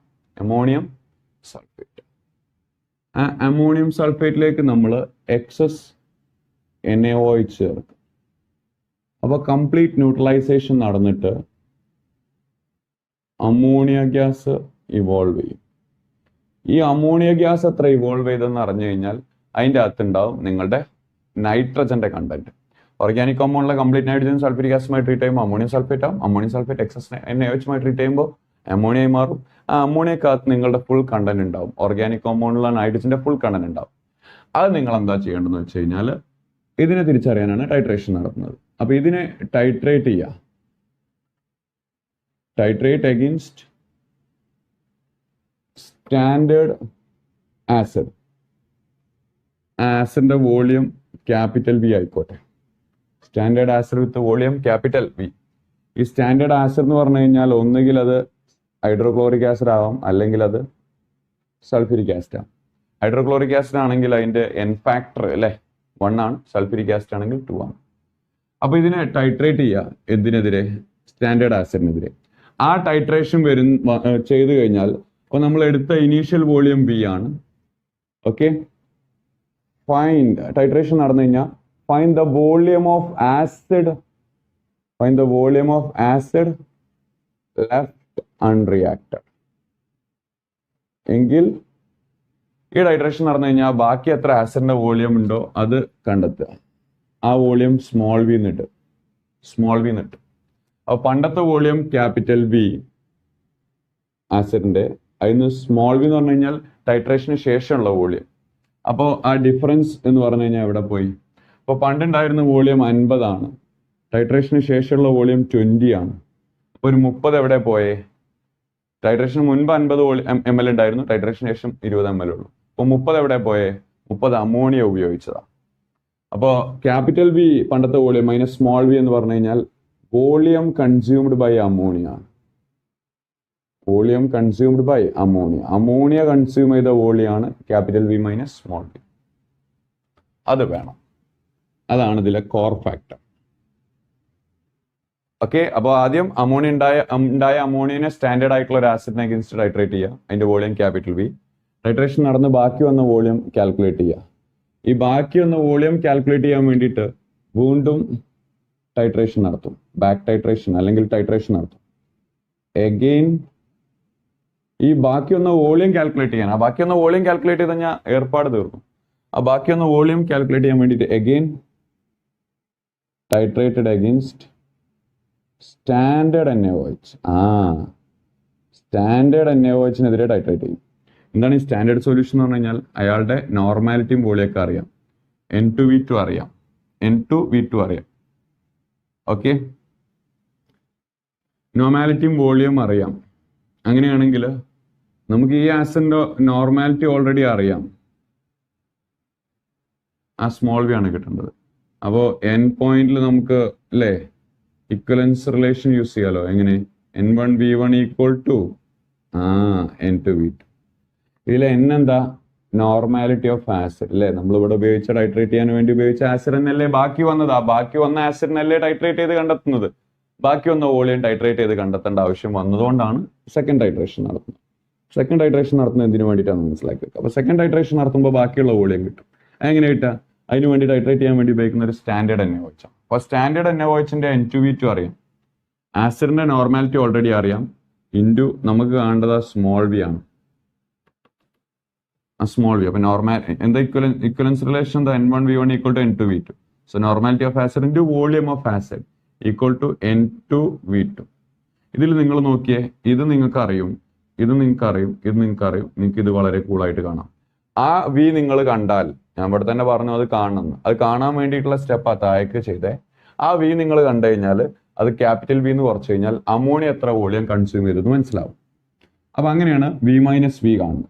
ആ വി മൈനസ് വി കിട്ടിക്കഴിഞ്ഞാൽ വളരെ ഈസി ആയിട്ട് പെർസെൻറ്റേജ് ഓഫ് നൈട്രജൻ കാണാം. ഇക്വേഷൻ ഉപയോഗിക്കേണ്ടത് 1.4 ഇൻറ്റു നോർമാലിറ്റി ഓഫ് ആസിഡ് അല്ലേ, നമ്മളവിടെ ഉപയോഗിച്ച ആസിഡിന്റെ normality into V minus V, അതായത് volume consumed by ammonia divided by weight of organic compound. ഇതാണ് ഇക്വേഷൻ. ഇൻറ്റു 100 ഒന്നുമില്ല, 100 ഓൾറെഡി മൾട്ടിപ്ലൈ ചെയ്തിട്ടാണ് ഈ 1.4 ഒക്കെ വന്നിട്ടുള്ളത്. അപ്പോൾ ഓർഗാനിക് കോമ്പൗണ്ടിൽ നൈട്രജൻ ഉണ്ട്, അതിനെ കോൺസെൻട്രേറ്റ് സൾഫ്യൂരിക് ആസിഡുമായി ട്രീറ്റ് ചെയ്യുക, ഒന്ന് കാറ്റലൈസ് ചെയ്യാൻ വേണ്ടി CuSO4 ഉപയോഗിക്കുക. അപ്പോൾ അമോണിയം സൾഫേറ്റ് ആയി മാറും. അമോണിയം സൾഫേറ്റിനെ നിങ്ങൾ എക്സസ് NaOH ട്രീറ്റ് ചെയ്തിട്ട് കംപ്ലീറ്റ് അമോണിയ ആക്കി മാറ്റുക. ഈ അമോണിയയിലുണ്ട് നിങ്ങളുടെ നൈട്രജൻ. ആ അമോണിയയിലുള്ള നൈട്രജനെ നിങ്ങൾ ടൈട്രേഷൻ നടത്തിയിട്ട് എന്ത് ചെയ്യുക, കണ്ടെത്തുക. ടൈട്രേഷൻ നടത്തി കണ്ടെത്താൻ വേണ്ടിയിട്ട് നിങ്ങളൊരു സ്റ്റാൻഡേർഡ് ആസിഡിനെതിരെ ടൈട്രേറ്റ് ചെയ്യുക. സ്റ്റാൻഡേർഡ് ആസിഡായിട്ട് നിങ്ങൾക്ക് ഇവിടെ സൾഫ്യൂരിക് ആസിഡോ ഹൈഡ്രോക്ലോറിക് ആസിഡോ ഉപയോഗിക്കാം. ആ ഉപയോഗിച്ച വോളിയം ക്യാപിറ്റൽ വി എന്ന് കൊടുക്കുക. ടൈട്രേഷന് ശേഷം ബാക്കി വന്ന ആസിഡിന്റെ വോളിയം സ്മോൾ വി എന്ന് കൊടുക്കുക. എങ്കിൽ ആ ക്യാപിറ്റൽ വി നിന്നും സ്മോൾ വി കുറച്ച് കഴിഞ്ഞാൽ നിങ്ങൾക്ക് അമോണിയ എത്ര വോളിയം കൺസ്യൂം ചെയ്തത് മനസ്സിലാവും. ആ അമോണിയ എത്ര വോളിയം കൺസ്യൂം ചെയ്തോ ആ വോളിയവും നമ്മൾ ടൈട്രേറ്റ് ചെയ്യാൻ വേണ്ടി ഉപയോഗിച്ച ആസിഡിന്റെ നോർമാലിറ്റിയും 1.4 എടുത്തിട്ട് ഓർഗാനിക് കോമ്പൗണ്ടിന്റെ വെയിറ്റ് ക്വസ്റ്റ്യൻ ഉണ്ടാവും, അതുകൊണ്ട് ഡിവൈഡ് ചെയ്ത് കഴിഞ്ഞാൽ പെർസെൻറ്റേജ് ഓഫ് നൈട്രജൻ കിട്ടും. ആ ബാക്കി വന്ന ആസിഡിന്റെ വോളിയം അല്ലേ സ്മോൾ വി, ആ സ്മോൾ വി കാണുവാൻ വേണ്ടിയിട്ട് ചിലപ്പോൾ ഒന്നും കൂടെ ടൈട്രേഷൻ നടത്തേണ്ടി വരും. അത് ടൈട്രേറ്റ് ചെയ്യാൻ വേണ്ടിയിട്ട് ഒരു സ്റ്റാൻഡേർഡ് ആയിട്ടുള്ള ആൽക്കലി ഉപയോഗിച്ച് ടൈട്രേറ്റ് ചെയ്യും. അതിന്റെ നോർമാലിറ്റി വോളിയം അറിയാം, ആസിഡിന്റെ സ്റ്റാൻഡേർഡ് ആൽക്കലിയുടെ നോർമാലിറ്റി വോളിയം അറിയാം. നമ്മൾ ഉപയോഗിച്ച ആസിഡിന്റെ നോർമാലിറ്റി എന്തായാലും ഓൾറെഡി അറിയാം. അപ്പോൾ നിങ്ങൾക്ക് N1V1 = N2V2 എന്ന് പറയുന്ന ഇക്വേഷനിൽ ആ ബാക്കി വന്ന ആസിഡിന്റെ വോളിയം കിട്ടും. ആ ബാക്കി വന്ന ആസിഡിന്റെ വോളിയം കിട്ടിക്കഴിഞ്ഞാൽ ഞാൻ ഓൾറെഡി പറഞ്ഞ പോലെ പെർസെൻറ്റേജ് ഓഫ് നൈട്രജൻ കാണാൻ പറ്റും. ഓക്കെ, ഈ method not fit for ring nitrogen compound. റിംഗിൽ നൈട്രജൻ ഉള്ള കോമ്പൗണ്ടിന് ഇത് പറ്റൂല. ഓക്കെ, അസോ കോമ്പൗണ്ടിന് ഇത് പറ്റൂല, നൈട്രോ കോമ്പൗണ്ടിനും ഇത് പറ്റൂല. ജൽദാസ് മെത്തേഡ് ഈ കോമ്പൗണ്ടിനൊന്നും ഫിറ്റ് അല്ല. കാരണം എന്താന്ന് വെച്ച് കഴിഞ്ഞാൽ because they could not turn to ammonium sulfate. അതായത് സൾഫ്യൂരിക് ആസിഡുമായി ട്രീറ്റ് ചെയ്യുമ്പോൾ ഓർഗാനിക് കോമ്പൗണ്ടിലെ നൈട്രജൻ റിംഗിലെ നൈട്രജൻ കോമ്പൗണ്ടോ അസോ കോമ്പൗണ്ടോ നൈട്രോ കോമ്പൗണ്ടോ ഒക്കെ ആണെങ്കിൽ ഓർഗാനിക് കോമ്പൗണ്ടിലെ നൈട്രജൻ സൾഫ്യൂരിക് ആസിഡുമായി റിയാക്ട് ചെയ്യുമ്പോൾ അമോണിയം സൾഫേറ്റ് ഉണ്ടാവില്ല. അമോണിയം സൾഫേറ്റ് ഉണ്ടായാൽ മാത്രമേ അമോണിയ ഉണ്ടാവുള്ളൂ, എന്നാലേ പിന്നെ നമുക്കിത് കണ്ടെത്താൻ പറ്റും. അപ്പൊ ഈ കോമ്പൗണ്ടിൽ ഈ നൈട്രജൻ കോമ്പൗണ്ടുകളൊക്കെയാണ് ഉള്ളതെങ്കിൽ റിംഗിലെ നൈട്രജനോ azo compound NN double bond compound അതോ നൈട്രോ കോമ്പൗണ്ട് ഒക്കെ ആണെങ്കിൽ അത് നമുക്ക് എന്ത് ചെയ്യാൻ പറ്റൂല, അമോണിയം സൾഫേറ്റ് ആക്കിയിട്ട് ട്രീറ്റ് ചെയ്യാൻ പറ്റും. അതുകൊണ്ട് ജൽദാസ് മെത്തേഡ് ഉപയോഗിച്ചിട്ട് അതിനെ എസ്റ്റിമേറ്റ് ചെയ്യാൻ പറ്റില്ല എന്നാ പറയുന്നത്. ഓക്കെ, അപ്പൊ ഇത്രയുമാണ് നിങ്ങളുടെ എസ്റ്റിമേഷൻ ടെക്നിക്സ്. ഓക്കെ, ഇനി നമുക്ക് പ്യൂരിഫിക്കേഷൻ ആണ് നോക്കാനുള്ള. പ്യൂരിഫിക്കേഷൻ 5 പ്യൂരിഫിക്കേഷൻ മെത്തേഡുകളുണ്ട്. അതിൽ നമ്പർ 1 സബ്ലിമേഷനാണ്. എല്ലാവർക്കും അറിയാം സബ്ലിമേഷൻ എന്ന് പറഞ്ഞു കഴിഞ്ഞാൽ ഒരു കോമ്പൗണ്ട് അതിന്റെ ലിക്വിഡ് സ്റ്റേറ്റ് ടച്ച് ചെയ്യാണ്ട് സോളിഡിൽ നിന്നും ഡയറക്ട്ലി എന്താവുക, പേപ്പറായി മാറുക അല്ലേ. എന്നെ പറയുന്ന പേരാണ് sublimation, process of conversion of solid directly into gas. Okay, before its melting point called sublimation. Sublimation വഴി ഒരു ഓർഗാനിക് കോമ്പൗണ്ടിനെ പ്യൂരിഫൈ ചെയ്യണമെങ്കിൽ, പ്യൂരിഫിക്കേഷൻ നടത്തണമെങ്കിൽ ഒരു മിക്സറിൽ നിന്നും ഒരാളെ പ്യൂരിഫൈ ചെയ്യണമെങ്കിലുള്ള ഫിസിക്കൽ മെത്തേഡുകളാണ് നമുക്ക് പഠിക്കാനുള്ളത്. ഒരു പ്യൂരിഫിക്കേഷൻ നടത്തണമെന്നുണ്ടെങ്കിൽ എപ്പോഴും അതിലൊരു ഡിഫറൻസ് ഇൻ പ്രോപ്പർട്ടി കണ്ടിരിക്കണം, അല്ലെങ്കിൽ അവിടെ ഒരു പ്രിൻസിപ്പിൾ ഉണ്ടായിരിക്കും. അപ്പോൾ സബ്ലിമേഷന്റെ പിന്നിലുള്ള ആ പ്രിൻസിപ്പിൾ എന്ന് പറയുന്നത് ഓർഗാനിക് കോമ്പൗണ്ട് സബ്ലൈമബിളും ആരാണ്, ഓർഗാനിക് കോമ്പൗണ്ട് സബ്ലൈം ചെയ്യുന്നതും ഇംപ്യൂരിറ്റീസ് നോൺ സബ്ലൈമബിൾ ആവാം. ഓക്കെ, അഥവാ ഡിഫറൻസ് ഇൻ സബ്ലൈമബിലിറ്റി ആണ് ഇവിടുത്തെ എന്ത് പ്രോപ്പർട്ടി. ഇനി എങ്ങനെ സെപ്പറേറ്റ് ചെയ്യുന്ന വെച്ച് കഴിഞ്ഞാൽ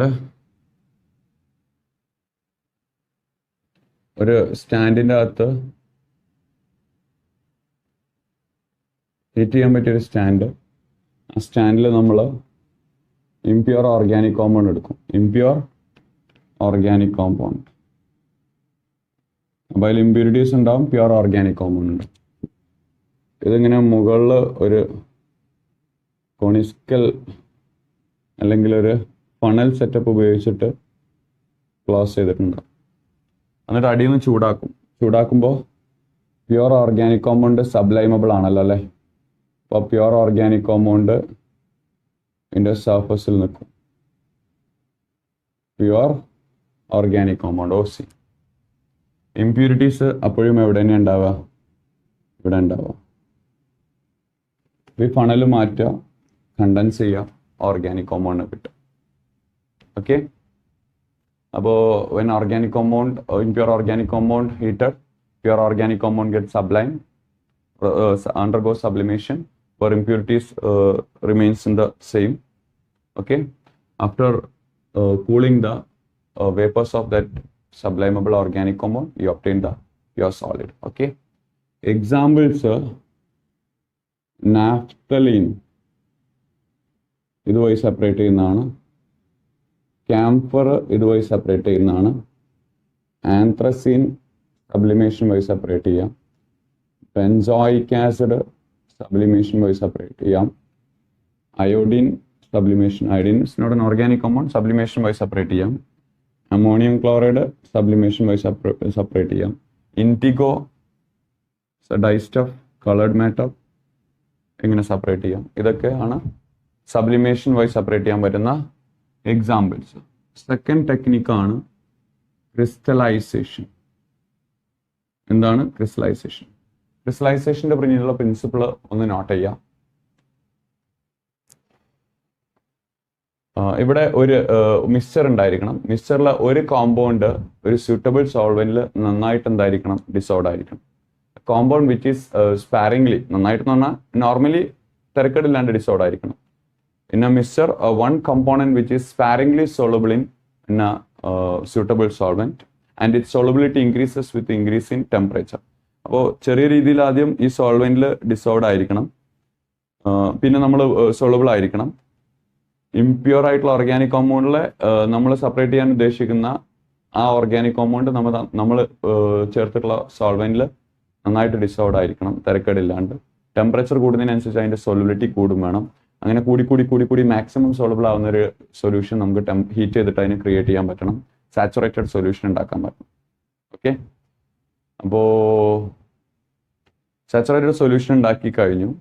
അതിലുള്ള ഇമ്പ്യൂരിറ്റീസിന്റെ അവസ്ഥ രണ്ടായിരിക്കാം. ഒന്നുകിൽ ഇമ്പ്യൂരിറ്റീസ് ആ സോൾവെന്റിൽ തീരെ സോളബിൾ ആയിരിക്കില്ല, തുള്ളി ഒരിറ്റു പോലും സോളബിൾ ആയിരിക്കില്ല. അത് പ്രസിപ്പിറ്റേറ്റ് ആയിട്ട് അല്ലെങ്കിൽ ഇൻസോളബിൾ ആയിട്ട് അവിടെ കിടക്കുന്നുണ്ടായിരിക്കും. അത് ഫിൽട്രേഷൻ വഴി അതിനെ സെപ്പറേറ്റ് ചെയ്യാം. അല്ലെങ്കിൽ കംപ്ലീറ്റ്ലി ആ സോൾവെന്റിൽ ആ ഇമ്പ്യൂരിറ്റി എന്തായിരിക്കണം, ഡിസോൾവ് ആയിരിക്കണം. ഒന്നുകിൽ തീരെ സോളബിൾ ആവരുത്, അല്ലെങ്കിൽ കംപ്ലീറ്റ്ലി ഡിസോൾവ് ആയിരിക്കണം. നിങ്ങളത് കോപ്പി ചെയ്ത് വെക്കുക വേർഡ്സ്. ഓക്കെ. എല്ലാം കൂടെ പറയാൻ സമയമല്ല. ഓക്കെ. അപ്പോൾ കംപ്ലീറ്റ്ലി സോളബിൾ ആയിരിക്കണം, അല്ലെങ്കിൽ തീരെ സോളബിലിറ്റി ഉണ്ടാവരുത്. എന്തായാലും ഫിൽട്രേഷൻ നടത്തുമ്പോൾ ഇൻസോളബിൾ ആണ് ഇമ്പ്യൂരിറ്റീസ് എന്നുണ്ടെങ്കിൽ ഫിൽറ്ററിന്റെ മുകളിൽ ഫിൽറ്റർ പേപ്പറിൽ അയാളുണ്ടാവും. ആ മോത്തർ ലിക്കർ അഥവാ നമ്മളുടെ ക്രിസ്റ്റലൈസ് ചെയ്യേണ്ട കോമ്പൗണ്ടുള്ള സൊല്യൂഷൻ നമുക്ക് പ്യുവർ ക്രിസ്റ്റലൈൻ കോമ്പൗണ്ട് സൊല്യൂഷൻ മാത്രം കിട്ടും. അത് കുറച്ചു നേരം കൂൾ ചെയ്യാൻ അനുവദിച്ചു കഴിഞ്ഞാൽ ഈ പറയപ്പെടുന്ന നമ്മളെ പ്യുവർ കോമ്പൗണ്ട് ക്രിസ്റ്റൽസ് അവിടെ രൂപപ്പെടും. ഓക്കെ. അതല്ലെങ്കിൽ ആ ഇമ്പ്യൂരിറ്റീസ് ഫുള്ളി സോളബിൾ ആയിരിക്കണം. ഫുള്ളി സോളബിൾ ആകുമ്പോൾ നമ്മൾ ഫിൽട്രേറ്റ് ചെയ്യേണ്ട ആവശ്യമില്ല. നമ്മൾ ആ മാക്സിമം സാച്ചുറേറ്റഡ് സൊല്യൂഷൻ ഉണ്ടാക്കിയല്ലോ, പ്യുവർ കോമ്പൗണ്ട് ഡിസോൾവ് ആക്കിയ മാക്സിമം സാച്ചുറേറ്റഡ് സൊല്യൂഷൻ ഉണ്ടാക്കിയില്ലേ, ആ സൊല്യൂഷൻ നമ്മൾ എന്ത് ചെയ്താലും മതി, പിന്നെ തണുപ്പിക്കാൻ വെച്ച് കഴിഞ്ഞാൽ അത് ക്രിസ്റ്റലൈസ് ചെയ്യും. അപ്പോഴും ഇമ്പ്യൂരിറ്റീസ് അവിടെ ക്രിസ്റ്റലൈസ് ചെയ്തിട്ടുണ്ടായിരിക്കില്ല, കാരണം ഇമ്പ്യൂരിറ്റീസിന്റെ സോളിബിലിറ്റി കൂടുതലാണ്. ഫസ്റ്റ് ക്രിസ്റ്റലൈസ് ചെയ്യില്ല അയാൾ. അപ്പോൾ അങ്ങനെയാണ് നമ്മളിത് എന്ത് ചെയ്യുന്നത്, സെപ്പറേറ്റ് ചെയ്യുന്നത്. ഓക്കെ. ഫോർ എക്സാമ്പിൾ പഠിക്കുക. എക്സാമ്പിൾ ഷുഗർ പ്ലസ് സാൾട്ട് എന്ന് പറയുന്ന mixture, sugar and salt mixture. Text ഒന്ന് വായിച്ചു നോക്കണേ. Sugar and salt mixture ethanol ഉപയോഗിച്ചിട്ട് സെപ്പറേറ്റ് ചെയ്യാൻ പറ്റും, ഇഥൈൽ ആൽക്കഹോൾ ഉപയോഗിച്ച് സെപ്പറേറ്റ് ചെയ്യാൻ പറ്റും. ഇഥൈൽ ആൽക്കഹോൾ നല്ല രീതിയിൽ ഷുഗർ സോളബിൾ ആവും, സാൾട്ട് സോളുബിൾ ആവില്ല. അപ്പോൾ ഇഥൈൽ ആൽക്കഹോളിൽ ഷുഗറും സാൾട്ടും ഇടുക, ഷുഗർ അത്യാവശ്യം സോളുബിൾ ആവും. ടെമ്പറേച്ചർ കൂടുന്നതിനനുസരിച്ച് ഷുഗറിന്റെ സോളിഡിറ്റി കൂടും, മാക്സിമം കിട്ടും. സാൾട്ട് അപ്പോഴും ഇൻസോളബിൾ ആയിരിക്കും. ഫിൽട്ടർ ചെയ്യുക, സാൾട്ട് മാറി ആ ഇഥൈൽ ആൽക്കഹോളിൽ പ്യുവർലി ഷുഗർ ആയിരിക്കും ഉണ്ടാവുക. ആ ഷുഗർ എന്ത് ചെയ്യുക, ക്രിസ്റ്റലൈസ് ചെയ്യാൻ വെച്ച് കഴിഞ്ഞാൽ, തണുപ്പിക്കാൻ വെച്ച് കഴിഞ്ഞാൽ ഷുഗറിന്റെ ക്രിസ്റ്റൽസ് അവിടെ ഫോം ചെയ്യും. അപ്പോൾ ഇത് സെപ്പറേറ്റ് ചെയ്യാം. നമ്പർ 2, രണ്ടാമതായിട്ട് നമുക്ക് സെപ്പറേറ്റ് ചെയ്യാൻ പറ്റുക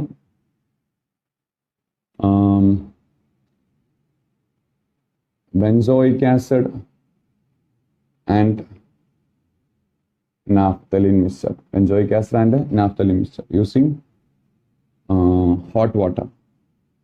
Hot water ഉപയോഗിച്ചിട്ട് സെപ്പറേറ്റ് ചെയ്യാം. അപ്പോൾ ഹോട്ട് വാട്ടറിൽ ബെൻസോയിക് ആസിഡ് തിരക്കടില്ലാണ്ട് സോൾബിൾ ആവും. ടെമ്പറേച്ചർ കൂട്ടിയ സോൾബിലിറ്റി കൂടും. സാച്ചുറേറ്റഡ് സൊല്യൂഷൻ ഉണ്ടാക്കുക. നേരത്തെ പറഞ്ഞ പോലെ സെപ്പറേറ്റ് ചെയ്ത് കഴിഞ്ഞാൽ ബെൻസോയിക് ആസിഡും ക്രിസ്റ്റലൈസ് ചെയ്യും. ഓക്കെ, ഇതാണ് ക്രിസ്റ്റലൈസേഷൻ മെത്തേഡ് എന്ന് പറയുന്നത് കേട്ടോ. അപ്പോൾ ക്രിസ്റ്റലൈസേഷൻ മെത്തേഡിന്റെ ടെക്നിക്ക് എങ്ങനെയാണ്? A component which is sparingly soluble at room temperature and appreciably soluble at high temperature to form a saturated solution.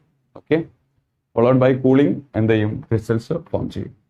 അതാണ് ഏത് മെത്തേഡ്,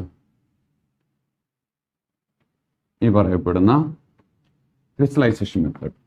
അടുത്തൊരു മെത്തേഡിന്റെ പേര് ഡിഫറൻഷ്യൽ എക്സ്ട്രാക്ഷൻ.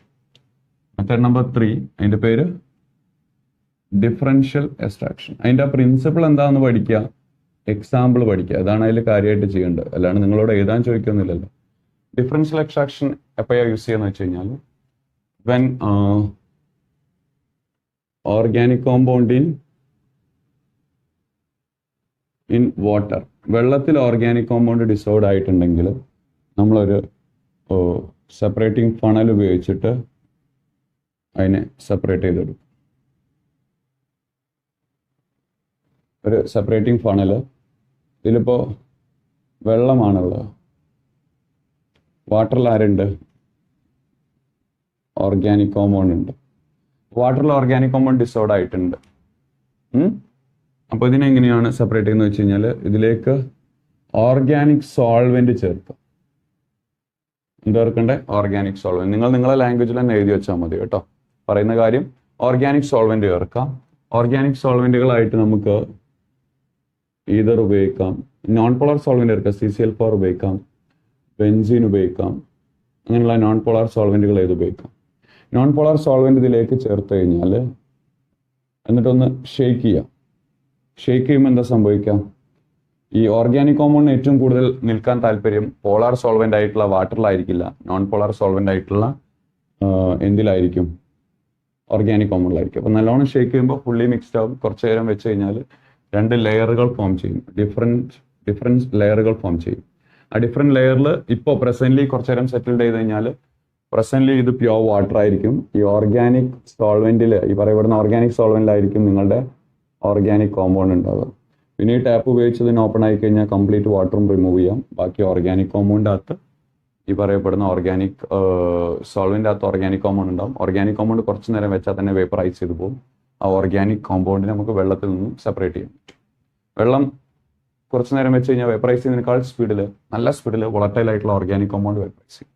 വെള്ളത്തിലുള്ള ഓർഗാനിക് കോമ്പൗണ്ട് പെട്ടെന്ന് ഒരു ഓർഗാനിക് സോൾവെന്റ് ചേർത്തിട്ട് ആ ഓർഗാനിക് സോൾവെന്റിലേക്ക് ആക്കുക, എന്നിട്ട് അത് വേപ്പറൈസ് ചെയ്യാൻ വെക്കുക. വാട്ടറിനെ അവിടെ നിന്ന് റിമൂവ് ചെയ്യുക, വേപ്പറൈസ് ചെയ്യാൻ വെക്കുക, സെപ്പറേറ്റ് ചെയ്യാൻ പറ്റും. എക്സാമ്പിൾ ആയിട്ട് പറയുന്നത് aqueous benzoic acid. Aqueous benzoic acid, അപ്പോൾ വെള്ളവും ബെൻസോയിക് ആസിഡും മിക്സ്ഡ് ആയിട്ടുണ്ട്. അപ്പോൾ ബെൻസോയിക് ആസിഡ് വെള്ളത്തിൽ ഡിസോൾവ് ആയിട്ടുണ്ട്, ഓർഗാനിക് കോമ്പൗണ്ട് വെള്ളത്തിലായിട്ടുണ്ട്. ക്യാൻ സെപ്പറേറ്റ് ബൈ, അതിനെ സെപ്പറേറ്റ് ചെയ്യാൻ പറ്റും ബൈ ബെൻസീൻ സോൾവെന്റ്. ഓർഗാനിക് ആയിട്ടുള്ള ഒരു സോൾവെന്റ് ആണ് ബെൻസീൻ. ബെൻസീൻ ഉപയോഗിച്ചിട്ട് സെപ്പറേറ്റ് ചെയ്യാം. ഇതാണ് ഡിഫറൻഷ്യൽ എക്സ്ട്രാക്ഷൻ നമ്പർ 3. അടുത്തൊരു ടെക്നിക്കാണ് ക്രൊമാറ്റോഗ്രാഫി. എന്താ ടെക്നിക്കിന്റെ പേര്? ക്രൊമാറ്റോഗ്രാഫി. അപ്പോൾ ക്രൊമാറ്റോഗ്രാഫിയിൽ എന്താ യൂസ് ചെയ്യുന്നത് വെച്ച് കഴിഞ്ഞാൽ, അല്ലെങ്കിലുള്ള ഐഡിയ എന്ന് പറയുന്നത്, ശ്രദ്ധിക്കുക, നമ്പർ 4 ക്രൊമാറ്റോഗ്രാഫി. അപ്പോൾ നോട്ട് ചെയ്യുക, മോഡേൺ ടെക്നിക്കാണ്. നമ്മളൊരു കോമ്പൗണ്ടിൽ ചെറിയ കണ്ടന്റ് ഉള്ളെങ്കിൽ പോലും അതിലെ കമ്പോണന്റുകളായിട്ട്, ഡിഫറെൻറ്റ് കമ്പോണന്റുകളായിട്ട് സെപ്പറേറ്റ് ചെയ്യാൻ വേണ്ടി ഉപയോഗിക്കുന്ന ഒരു മോഡേൺ ടെക്നിക്കാണ് എന്ത്, ക്രൊമാറ്റോഗ്രാഫി. അപ്പോൾ ക്രൊമാറ്റോഗ്രാഫിയിൽ ചെയ്യുന്നത് നമ്മൾ ക്രൊമാറ്റോഗ്രാഫിയിലുള്ള പ്രിൻസിപ്പിൾ എന്ന് പറയുന്നത് ഡിഫറൻസ് ബിറ്റ്വീൻ അല്ലെങ്കിൽ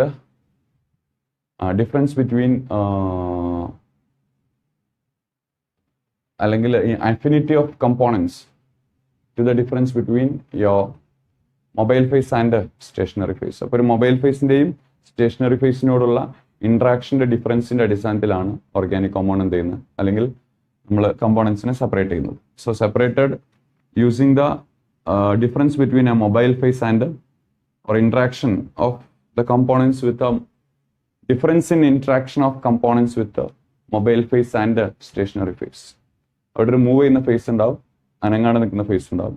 ആ രണ്ട് ഫേസുകൾ തമ്മിലുള്ള ഇൻട്രാക്ഷൻ, നമ്മൾ സെപ്പറേറ്റ് ചെയ്യാൻ വെക്കുന്ന കമ്പോണന്റ് ആ രണ്ട് ഫേസുകൾക്കിടയിൽ കാണിക്കുന്ന ഇൻട്രാക്ഷൻ്റെ ഡിഫറൻസിൻ്റെ അടിസ്ഥാനത്തിലാണ് നമുക്കിതിൽ സെപ്പറേറ്റ് ചെയ്യാൻ പറ്റുക. രണ്ട് ടൈപ്പ് ക്രൊമാറ്റോഗ്രാഫി ഉണ്ട്. ഒന്ന് അഡ്സോർപ്ഷൻ ക്രൊമാറ്റോഗ്രാഫി. അഡ്സോർപ്ഷൻ എന്ന് പറയുന്ന പ്രിൻസിപ്പിൾ യൂസ് ചെയ്ത് നടത്താം. എല്ലാവർക്കും അറിയാം അഡ്സോർപ്ഷൻ എന്താണ്. പെർട്ടിക്കുലർ അഡ്സോർബേറ്റ് ഒരു അഡ്സോർബിൻ്റെ മുകളിൽ കോട്ട് ചെയ്യാം. അഡ്സോർപ്ഷൻ ക്രൊമാറ്റോഗ്രാഫി നടത്താൻ വേണ്ടിയിട്ട് ഒരു കോളം ഓഫ് അഡ്സോർബൻ്റ് യൂസ് ചെയ്യാം. അപ്പോൾ നമ്മൾ അതിനെ പറയുന്ന പേര് കോളം ക്രൊമാറ്റോഗ്രാഫി. ഈ കോളം ക്രൊമാറ്റോഗ്രാഫിക്കകത്ത് ശ്രദ്ധിക്കുക, നമ്മളൊരു സിലിണ്ട്രിക്കൽ കോളം എടുത്തു. ഈ കോളത്തിൻ്റെ ഉള്ളിലായിട്ട് നമ്മൾ അഡ്സോർബൻ്റ് പേസ്റ്റ് ചെയ്തിട്ടുണ്ട്. അഡ്സോർബൻ്റ് ആയിട്ടുള്ള silica gel, Al2O3, charcoal, starch പോലത്തെ അഡ്സോർബൻറ്റുകൾ നമ്മൾ അതിൻ്റെ ഉള്ളിൽ കോട്ട് ചെയ്യും, ഈ കോളത്തിൻ്റെ ഉള്ളിൽ. എന്നിട്ട് ഒരു സോൾവെൻ്റ് എടുക്കും. ആ സോൾവെൻറ്റിൽ നമുക്ക് സെപ്പറേറ്റ് ചെയ്യേണ്ട കമ്പോണൻ്റ് എടുക്കും. ആ കമ്പോണൻറ്റിൽ ഇപ്പോൾ A-B കമ്പോണൻസ് ഉണ്ട്. സോൾവെൻറ്റ് നമുക്ക് സെപ്പറേറ്റ് ചെയ്യേണ്ട മിക്സ്ചർ ഉണ്ട്, അതിലിപ്പോൾ A-B എന്ന് പറയുന്ന കമ്പോണൻ്റ് ഉണ്ട്. ഈ സോൾവെൻ്റ് ആണ് മൊബൈൽ ഫേസ്.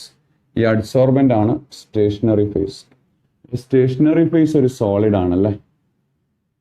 ആ സോളിഡ് പേസ്റ്റ് ആ കോളത്തിൻ്റെ മുകളിൽ കോട്ട് ചെയ്താണ്, മുകളിലല്ല ഉള്ളിൽ കോട്ട് ചെയ്താണ്. മൊബൈൽ ഫേസ് ആരാണ്? ഞാൻ പറഞ്ഞു it is based on the interaction between mobile phase and stationary phase. Mobile phase ആരാണ്? ലിക്വിഡ് ആ സോൾവെൻ്റ് ആണ്.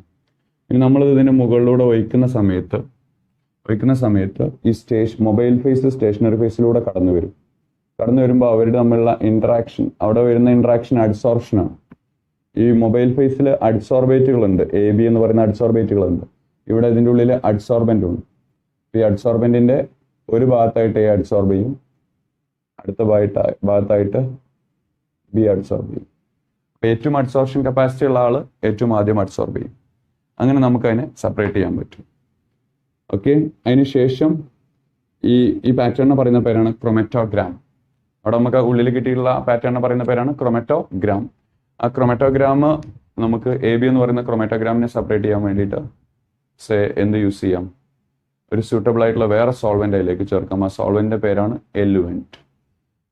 അപ്പോൾ ഇങ്ങനെ സെപ്പറേറ്റ് ചെയ്യുന്നുണ്ടെങ്കിൽ അതിനെ പറയുന്ന പേരാണ് കോളം ക്രൊമാറ്റോഗ്രാഫി. അടുത്തൊരു ക്രൊമാറ്റോഗ്രാഫി ഉണ്ട്, പേര് തിൻ ലെയർ ക്രൊമാറ്റോഗ്രാഫി. എന്താ പേര്? തിൻ ലെയർ ക്രൊമാറ്റോഗ്രാഫി, TLC എന്ന് പറയും. അപ്പോൾ ഇവിടെ ഒരു സോൾവെൻ്റ് എടുക്കും. ഈ സോൾവെൻ്റ് ലിക്വിഡ് ആണ് മൊബൈൽ ഫേസ് അപ്പോൾ ആരാണ്? ലിക്വിഡാണ്. അതിലേക്ക് ഒരു ചെറിയ തിൻ ഗ്ലാസ് സ്ലൈഡ് എടുക്കും. ഗ്ലാസിൻ്റെ ഒരു സ്ലൈഡ്, ചെറിയ നമ്മൾ ബ്ലഡൊക്കെ ടെസ്റ്റ് ചെയ്യുന്ന പോലത്തെ സ്ലൈഡില്ലേ അത്. അതിൻ്റെ മുകളിൽ അഡ്സോർബൻ്റ് കോട്ട് ചെയ്യും. അപ്പോൾ ഒരു ഗ്ലാസിൻ്റെ സ്ലൈഡ്, ആ സ്ലൈഡിൻ്റെ ഉള്ളിൽ അഡ്സോർബൻ്റ് കോട്ട് ചെയ്യും. പിന്നെ പുറമെ അഡ്സോർബൻ്റ് ഉണ്ടാവും. നേരത്തെ കോളത്തിൻ്റെ ഉള്ളിൽ കോട്ട് ചെയ്ത പോലെ അഡ്സോർബൻ്റ് ഇവിടെ കോട്ട് ചെയ്തിട്ടുണ്ടായിരിക്കും. നേരത്തെ പറഞ്ഞ പോലത്തെ അഡ്സോർബൻറ്റുകൾ തന്നെ ആവാം. അതാണ് സ്റ്റേഷനറി ഫേസ്. അപ്പോൾ ഈ അഡ്സോർബൻ്റ് എപ്പോഴാണോ ഈ സോൾവെൻറ്റിൻ്റെ ഉള്ളിലേക്ക്, ഇവിടെ ഒരു ബേസ് ലൈനൊക്കെ ഉണ്ടാവും, ആ ബേസ് ലൈനിൻ്റെ മുകളിലായിട്ട് അഡ്സോർബൻറ്റിൽ ആ ബേസ് ലൈനിൻ്റെ മുകളിലായിട്ട് കമ്പോണൻറ്റിൻ്റെ നമ്മളെ മിക്സ്ചറിൻ്റെ ഒരു സ്പോട്ട് ഇട്ടിട്ടുണ്ടാവും. മിക്സ്ചറിൻ്റെ ഒരു സ്പോട്ട് ഇട്ടുണ്ടാവും ഈ സ്റ്റേഷനറി ഫേസ് ആയിട്ട് നിൽക്കുന്ന ഗ്ലാസ് സ്ലൈഡിൻ്റെ മുകളിൽ. എന്നിട്ട് മൊബൈൽ ഫേസിലേക്ക് ഇറക്കി വെക്കും. അപ്പോൾ ക്യാപ്പിലറി ആക്ഷൻ വഴി ഇത് ലിക്വിഡ് മുകളിലേക്ക് കയറുമ്പോൾ ഒരു ഭാഗത്തായിട്ട് A ഉണ്ടാവും, കുറച്ചുകൂടെ കഴിഞ്ഞ് B ഉണ്ടാവും, അതും കഴിഞ്ഞ് സോൾവെൻ്റ് ട്രാവൽ ചെയ്തിട്ടുണ്ടാവും. ഓക്കെ, അപ്പോൾ ഈ ബേസ് ലൈനിൽ നിന്നും സോൾവെന്റ് ട്രാവൽ ചെയ്ത ഡിസ്റ്റൻസിനെ y എന്നും ആ ബേസ് ലൈനിൽ നിന്നും നമ്മുടെ കമ്പോണന്റ് ഓരോ കമ്പോണന്റ് ഉണ്ടാവും, അതിലെ കമ്പോണന്റ് ട്രാവൽ ചെയ്ത ഡിസ്റ്റൻസിന് x എന്നും എടുക്കുകയാണെങ്കിൽ ആ x/y എന്ന് പറയുന്ന ഒരു ഫാക്ടർ, ആ ഫാക്ടർ ഉപയോഗിച്ചിട്ടാണ് നമ്മൾ ആ കമ്പോണന്റിനെ അനലൈസ് ചെയ്യുക. Distance travelled by component to the distance travelled by solvent. x/y എന്ന് പറയുന്ന ഒരു ഫാക്ടർ, അതിനെ റിട്ടാർഡേഷൻ ഫാക്ടർ അല്ലെങ്കിൽ റിട്ടൻഷൻ ഫാക്ടർ എന്ന് പറയും. ആ കമ്പോണന്റ് ഉപയോഗിച്ചിട്ട് നമുക്ക് എവിടെയാണ് ആ സോൾവെന്റ് ഉള്ളത് എന്ന് നോക്കിയിട്ട് ആ സോൾവെന്റിന്റെ അടിസ്ഥാനത്തിൽ സെപ്പറേറ്റ് ചെയ്യാൻ പറ്റും. ഇനി ഇതിൽ രണ്ടാമത്തെ മെത്തേഡ്, ഒന്നാമത്തെ മെത്തേഡ് ക്രൊമാറ്റോഗ്രാഫിയിൽ അഡ്സോർപ്ഷൻ ആണ് ഇവിടെ ഉപയോഗിക്കുന്നത് അല്ലേ.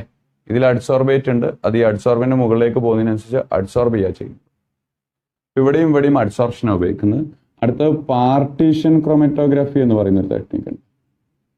ഇവിടെയും മൊബൈൽ ഫേസും സ്റ്റേഷനറി ഫേസും നമ്മളുടെ ഇന്ററാക്ഷൻ തന്നെയാണ് ഡീൽ ചെയ്യുന്നത്. Partition chromatography.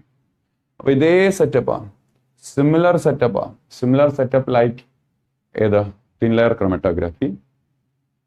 പക്ഷെ അവിടെ ഗ്ലാസ് സ്ലൈഡിന്റെ മേലെ അഡ്സോർബന്റ് കോട്ട് ചെയ്യുന്നതിന് പകരം ഒരു സ്പെഷ്യലി ഡിസൈൻഡ് ആയിട്ടുള്ള ഫിൽട്ടർ പേപ്പറാണ് യൂസ് ചെയ്യുക. സ്പെഷ്യൽ ഫിൽട്ടർ പേപ്പറാണ് ഇവിടെ യൂസ് ചെയ്യുക. അപ്പോൾ ആ സ്പെഷ്യൽ ഫിൽട്ടർ പേപ്പർ മോയിസ്റ്റ് ആയിട്ടുള്ള പേപ്പറായിരിക്കും. വാട്ടർ ഒരു നല്ല കട്ടിയുള്ള അത്യാവശ്യം തിക്കായിട്ടുള്ള വാട്ടർ മോളിക്യൂൾസ് ട്രാപ്ഡ് ആയിട്ടുള്ള വെറ്റി ആയിട്ടുള്ള ഒരു ഫിൽട്ടർ പേപ്പറാണ് അവിടെ യൂസ് ചെയ്യുക. അതാണ് സ്റ്റേഷനറി ഫേസ്. അപ്പോൾ ആ സ്റ്റേഷനറി ഫേസ് ഒരു സോളിഡ് ആയിട്ടല്ല എടുക്കുന്നത്, പിന്നെ ലിക്വിഡ് ആയിട്ട് എടുക്കുന്നത്. ഇവിടുത്തെ സ്റ്റേഷനറി ഫേസ് ആരായിരുന്നു? സോളിഡ്. ഈ രണ്ട് ക്രൊമാറ്റോഗ്രാഫിയിലെയും സ്റ്റേഷനറി ഫേസ് ആരാണ്? സോളിഡ്. പക്ഷേ ഈ ക്രൊമാറ്റോഗ്രാഫിയിലെ സ്റ്റേഷനറി ഫേസ് ലിക്വിഡ് ആണ്. ആ ഫിൽട്ടർ പേപ്പർ മോയ്സ്റ്റ് അല്ലെങ്കിൽ വെറ്റി ഫിൽട്ടർ പേപ്പർ ആയതുകൊണ്ട് അതിനെ ലിക്വിഡ് ആയിട്ടാണ് ട്രീറ്റ് ചെയ്യുന്നത്. ഓക്കെ, ഇനി ആ ഫിൽട്ടർ പേപ്പർ നമ്മൾ എന്തിലേക്ക് ഇറക്കി വെക്കുക? ഈ സോൾവെന്റിലേക്ക് ഇറക്കി വെക്കുക. സോൾവെന്റ് ഉണ്ട്, ശ്രദ്ധിക്കുക, സോൾവെന്റ് ഉണ്ട്. ആ സോൾവെന്റിലേക്ക് മൊബൈൽ സ്പേസ് ആയിട്ടുള്ള സോൾവെന്റ് ഉണ്ട്, അതിലേക്ക് ഈ ഫിൽട്ടർ പേപ്പർ ഒന്ന് ഇറക്കി വെക്കുക. ഫിൽട്ടർ പേപ്പർ ഇറക്കി വെക്കുമ്പോൾ ഇത് ഇവിടുന്ന് ഇങ്ങനെ മുകളിലേക്ക് പോകും. ഇവിടെ നമ്മൾ നേരത്തെ പറഞ്ഞ പോലെ കമ്പോണന്റ് സെപ്പറേറ്റ് ചെയ്യേണ്ട കമ്പോണന്റ് ഒരു ഡോട്ടും ക്രിയേറ്റ് ചെയ്തിട്ടുണ്ടാവും. സോൾവെന്റ് ഇങ്ങനെ മുകളിലേക്ക് പോകും. സോൾവെന്റ് ആണ് മൊബൈൽ ഫേസ്. നേരത്തെ പറഞ്ഞ പോലെ തന്നെ സോൾവെന്റ് ആണ് മൊബൈൽ ഫേസ്. സ്റ്റേഷനറി അത് ലിക്വിഡ് ആണ്, ഉറപ്പാണ്. സ്റ്റേഷനറി ഫേസ് ഗ്ലാസ് സ്ലൈഡിൽ അഡ്സോർബന്റ് കോട്ട് ചെയ്തതിന് പകരം ഒരു തിക്ക് വാട്ടർ മോളിക്യൂൾ ട്രാപ്ഡ് ആയിട്ടുള്ള ഫിൽട്ടർ പേപ്പർ യൂസ് ചെയ്യുന്നു. അപ്പോൾ ആ ഫിൽട്ടർ പേപ്പറിൻ്റെ അകത്തൊരു ഡോട്ട് പ്ലേസ് ചെയ്യും, എന്നിട്ട് അത് ഇതിലേക്ക് ഇറക്കി വെക്കും. അത് മൊബൈൽ ഫേസ് ആണ്, അത് ലിക്വിഡ് ആയിട്ട് എടുക്കുന്നത്. സ്റ്റേഷനറി ഫേസും ഇവിടെ ലിക്വിഡ് ആയിട്ട് എടുക്കുന്നത്, മറക്കണ്ട. സ്റ്റേഷനറി ഫേസ് ആയിട്ടുള്ള ഈ പേപ്പറും മൊബൈൽ ഫേസ് ആയിട്ടുള്ള ഈ ലിക്വിഡും ഈ സോൾവെന്റ് രണ്ടും ലിക്വിഡാണ്. ഓക്കെ, എന്നിട്ട് മുകളിലേക്ക് ഇങ്ങനെ പോവുകയാണ്. അപ്പോൾ രണ്ടും തമ്മിലുള്ള ഇന്ററാക്ഷൻ്റെ അടിസ്ഥാനത്തിൽ മൊബൈൽ ഫേസും സ്റ്റേഷനറി ഫേസും തമ്മിൽ എങ്ങനെ പോകുന്നതിന് അടിസ്ഥാനത്തിൽ അവരെ നമുക്ക് വ്യത്യസ്ത പാർട്ടീഷൻസ് ആയിട്ട് സെപ്പറേറ്റ് ചെയ്യാൻ പറ്റും, വ്യത്യസ്ത പാർട്ടുകളായിട്ട് സെപ്പറേറ്റ് ചെയ്യാൻ പറ്റും. അതായത് ഇപ്പോൾ നമ്മുടെ സോൾവെന്റ് പോളാറാണ് എന്നിരിക്കട്ടെ, ഈ കമ്പോണന്റിലുള്ള ഒരാൾ പോളാറും ഒരാൾ നോൺ പോളാറാണ്. അപ്പോൾ ഈ സോൾവെന്റ് ഇങ്ങനെ മുകളിലേക്ക് പോകുമ്പോൾ ഈ കമ്പോണന്റിനായിട്ട് ഇങ്ങനെ പോകും മുകളിലേക്ക്. കമ്പോണന്റുമായി മുകളിലേക്ക് ഇങ്ങനെ പോകുമ്പോൾ ഈ പോളാറും തമ്മിൽ നല്ലോണം മുകളിലേക്ക് പോകും. പക്ഷെ നോൺ പോളാർ തമ്മിൽ ഇന്ററാക്ഷൻ കുറവായതുകൊണ്ട് കുറച്ച് മുകളിലേക്ക് പോകുമ്പോൾ തന്നെ നോൺ പോളാറിനെ അവിടെ ഡ്രോപ്പ് ചെയ്യും. അവിടെ ഒരു പാർട്ടീഷനിൽ ഒരു പാർട്ടിൽ നോൺ പോളാർ ആയിട്ടുള്ള കമ്പോണന്റ് സ്റ്റക്ക് ആവും. അപ്പോൾ ഈ പോളാർ കമ്പോണന്റുമായിട്ട് ഈ പോളാർ ആയിട്ടുള്ള സോൾവെന്റ് മുകളിലേക്ക് പോവാണ്. പോളാർ ആയിട്ടുള്ള സോൾവെന്റ് കുറച്ചുകൂടെ മുകളിൽ പോയിട്ടാണ് സ്റ്റക്ക് ആവുക. ഇതുപോലെ ഒരു പാറ്റേൺ അവിടെയും കിട്ടും. പക്ഷെ അവിടെ ക്രൊമാറ്റോഗ്രാഫി അല്ലെങ്കിൽ അഡ്സോർപ്ഷൻ അല്ല യൂസ് ചെയ്യുന്നത്. രണ്ടും നമ്മൾ മൊബൈൽ ഫേസും സ്റ്റേഷനറി ഫേസും നമ്മൾ ഇന്ററാക്ഷൻ്റെ അടിസ്ഥാനത്തിൽ വ്യത്യസ്ത പാർട്ടീഷൻസ് ആയിട്ടാണ് സെപ്പറേറ്റ് ചെയ്യാൻ പറ്റുക. അതാണ് പാർട്ടീഷൻ ക്രൊമാറ്റോഗ്രാഫി എന്ന് പറയുന്നത്. വേറൊരു പേരാണ് ഇവിടെ ഫിൽട്ടർ പേപ്പർ യൂസ് ചെയ്യുന്നുണ്ട് പേപ്പർ ക്രൊമാറ്റോഗ്രാഫി എന്ന് തന്നെ പറയാറുണ്ട്. ഓക്കെ, എക്സാമ്പിൾസ് ഒന്നും അങ്ങനെ കൊടുത്തിട്ട് കണ്ടിട്ടില്ല, അതുകൊണ്ട് അത് പഠിക്കണമെന്നില്ല. അതിനുള്ള പിന്നിലുള്ള പ്രിൻസിപ്പിളും കാര്യങ്ങളൊക്കെ ഒന്ന് ജസ്റ്റ് അറിയാം. ഇനി അടുത്തൊരു ടെക്നിക്കാണ് ഡിസ്റ്റിലേഷൻ. ഓക്കെ, നെക്സ്റ്റ് മെത്തേഡ് വരുന്നത് ഡിസ്റ്റിലേഷൻ. ഡിസ്റ്റിലേഷനിലെ number 1 simple distillation. Simple distillation use ചെയ്യുന്നത് when the two liquids have greater difference in boiling point, nearly 50 to 100 degrees Celsius. Or a component is volatile, another component is non-volatile. ഒരാൾ volatile ആണ്, മറ്റൊരാൾ non-volatile ആണ്. അപ്പോൾ example നമ്മൾ പറയുകയാണെങ്കിൽ ക്ലോറോഫോമും ആനിലീനും distillation വഴിയാണ് separate ചെയ്യുക. പ്രിൻസിപ്പിൾ ഞാൻ പറഞ്ഞു, ബോയിലിംഗ് പോയിന്റിൽ ഒരു 50 to 100 ഡിഗ്രി ഡിഫറൻസ് വേണം, അല്ലെങ്കിൽ ഒരാൾ വോളറ്റൈൽ അല്ലെങ്കിൽ ഒരാൾ നോൺ വോളറ്റൈൽ. പിന്നെ എക്സാമ്പിളും പഠിക്കാം. പിന്നെയാണ് അതിൻ്റെ പ്രൊസീജിയർ ആക്ച്വലി നിങ്ങൾ പഠിക്കേണ്ടത്. ഓക്കെ, ക്ലോറോഫോമും ആനിലീനും അതുപോലെ ഈതർ ആൻഡ് ടോളുവിൻ.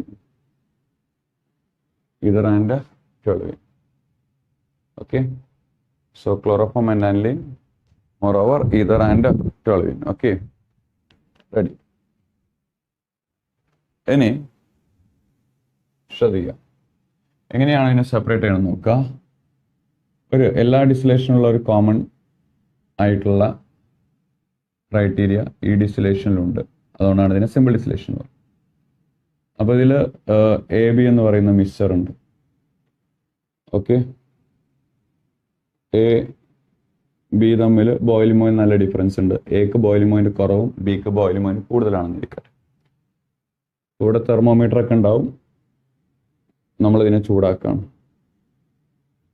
ചൂടാക്കുന്ന സമയത്ത് ബോയിലിംഗ് പോയിന്റ് കുറവുള്ള A വേപ്പറൈസ് ചെയ്ത് ഇവിടെ എത്തും. ഇതൊരു കണ്ടൻസർ സെറ്റപ്പാണ്. ആ കണ്ടൻസർ വഴി നമുക്കൊരു ഫ്ലാസ്കിലേക്ക് അതിനെ കളക്ട് ചെയ്യാൻ പറ്റും. അപ്പോൾ A വേപ്പറൈസ് ചെയ്ത് ഇവിടെ എത്തിക്കഴിഞ്ഞാൽ ഇതുവഴി കോൾഡ് വാട്ടറിന് ഇൻലെറ്റ് ഉണ്ടാവും. കോൾഡ് വാട്ടർ സപ്ലൈ ചെയ്യുന്ന സമയത്ത്, അല്ലെങ്കിൽ ഈ കോൾഡ് വാട്ടറിന് ഇൻലെറ്റ് വരുന്ന സമയത്ത് ഇവിടെ ഒന്ന് തണുക്കുന്ന സമയത്ത് A നമുക്ക് സെപ്പറേറ്റ് ചെയ്ത് കിട്ടും. വീണ്ടും നമ്മൾ A ഒഴിവാക്കിയിട്ട് പിന്നീട് B ചേർക്കാൻ, B ഹീറ്റ് ചെയ്യുകയാണെങ്കിൽ B നമുക്ക് എന്ത് ചെയ്തു സെപ്പറേറ്റ് ചെയ്ത് കിട്ടും. ഇതാണ് സിമ്പിൾ ഡിസ്റ്റിലേഷൻ എന്ന് പറയുന്നത്. ഇനി അടുത്തത് ഫ്രാക്ഷണൽ ഡിസ്റ്റിലേഷൻ ആണ്. ഫ്രാക്ഷണൽ ഡിസ്റ്റിലേഷൻ ആദ്യം മനസ്സിലാക്കേണ്ടത്, എപ്പോഴാണ് സിമ്പിൾ ഡിസ്റ്റിലേഷന് പകരം ഫ്രാക്ഷൻ ഡിസ്റ്റിലേഷൻ യൂസ് ചെയ്യാം.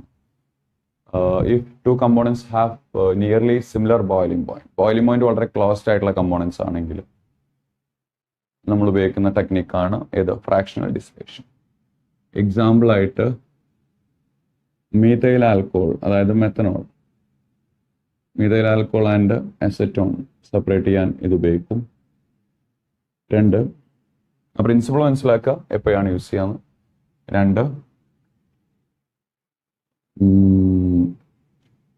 ബെൻസീൻ ആൻഡ് ടൊളുവിൻ സെപ്പറേറ്റ് ചെയ്യാൻ ഇത് ഉപയോഗിക്കും. 3, പെട്രോളിയം പ്രോഡക്ട്സ്.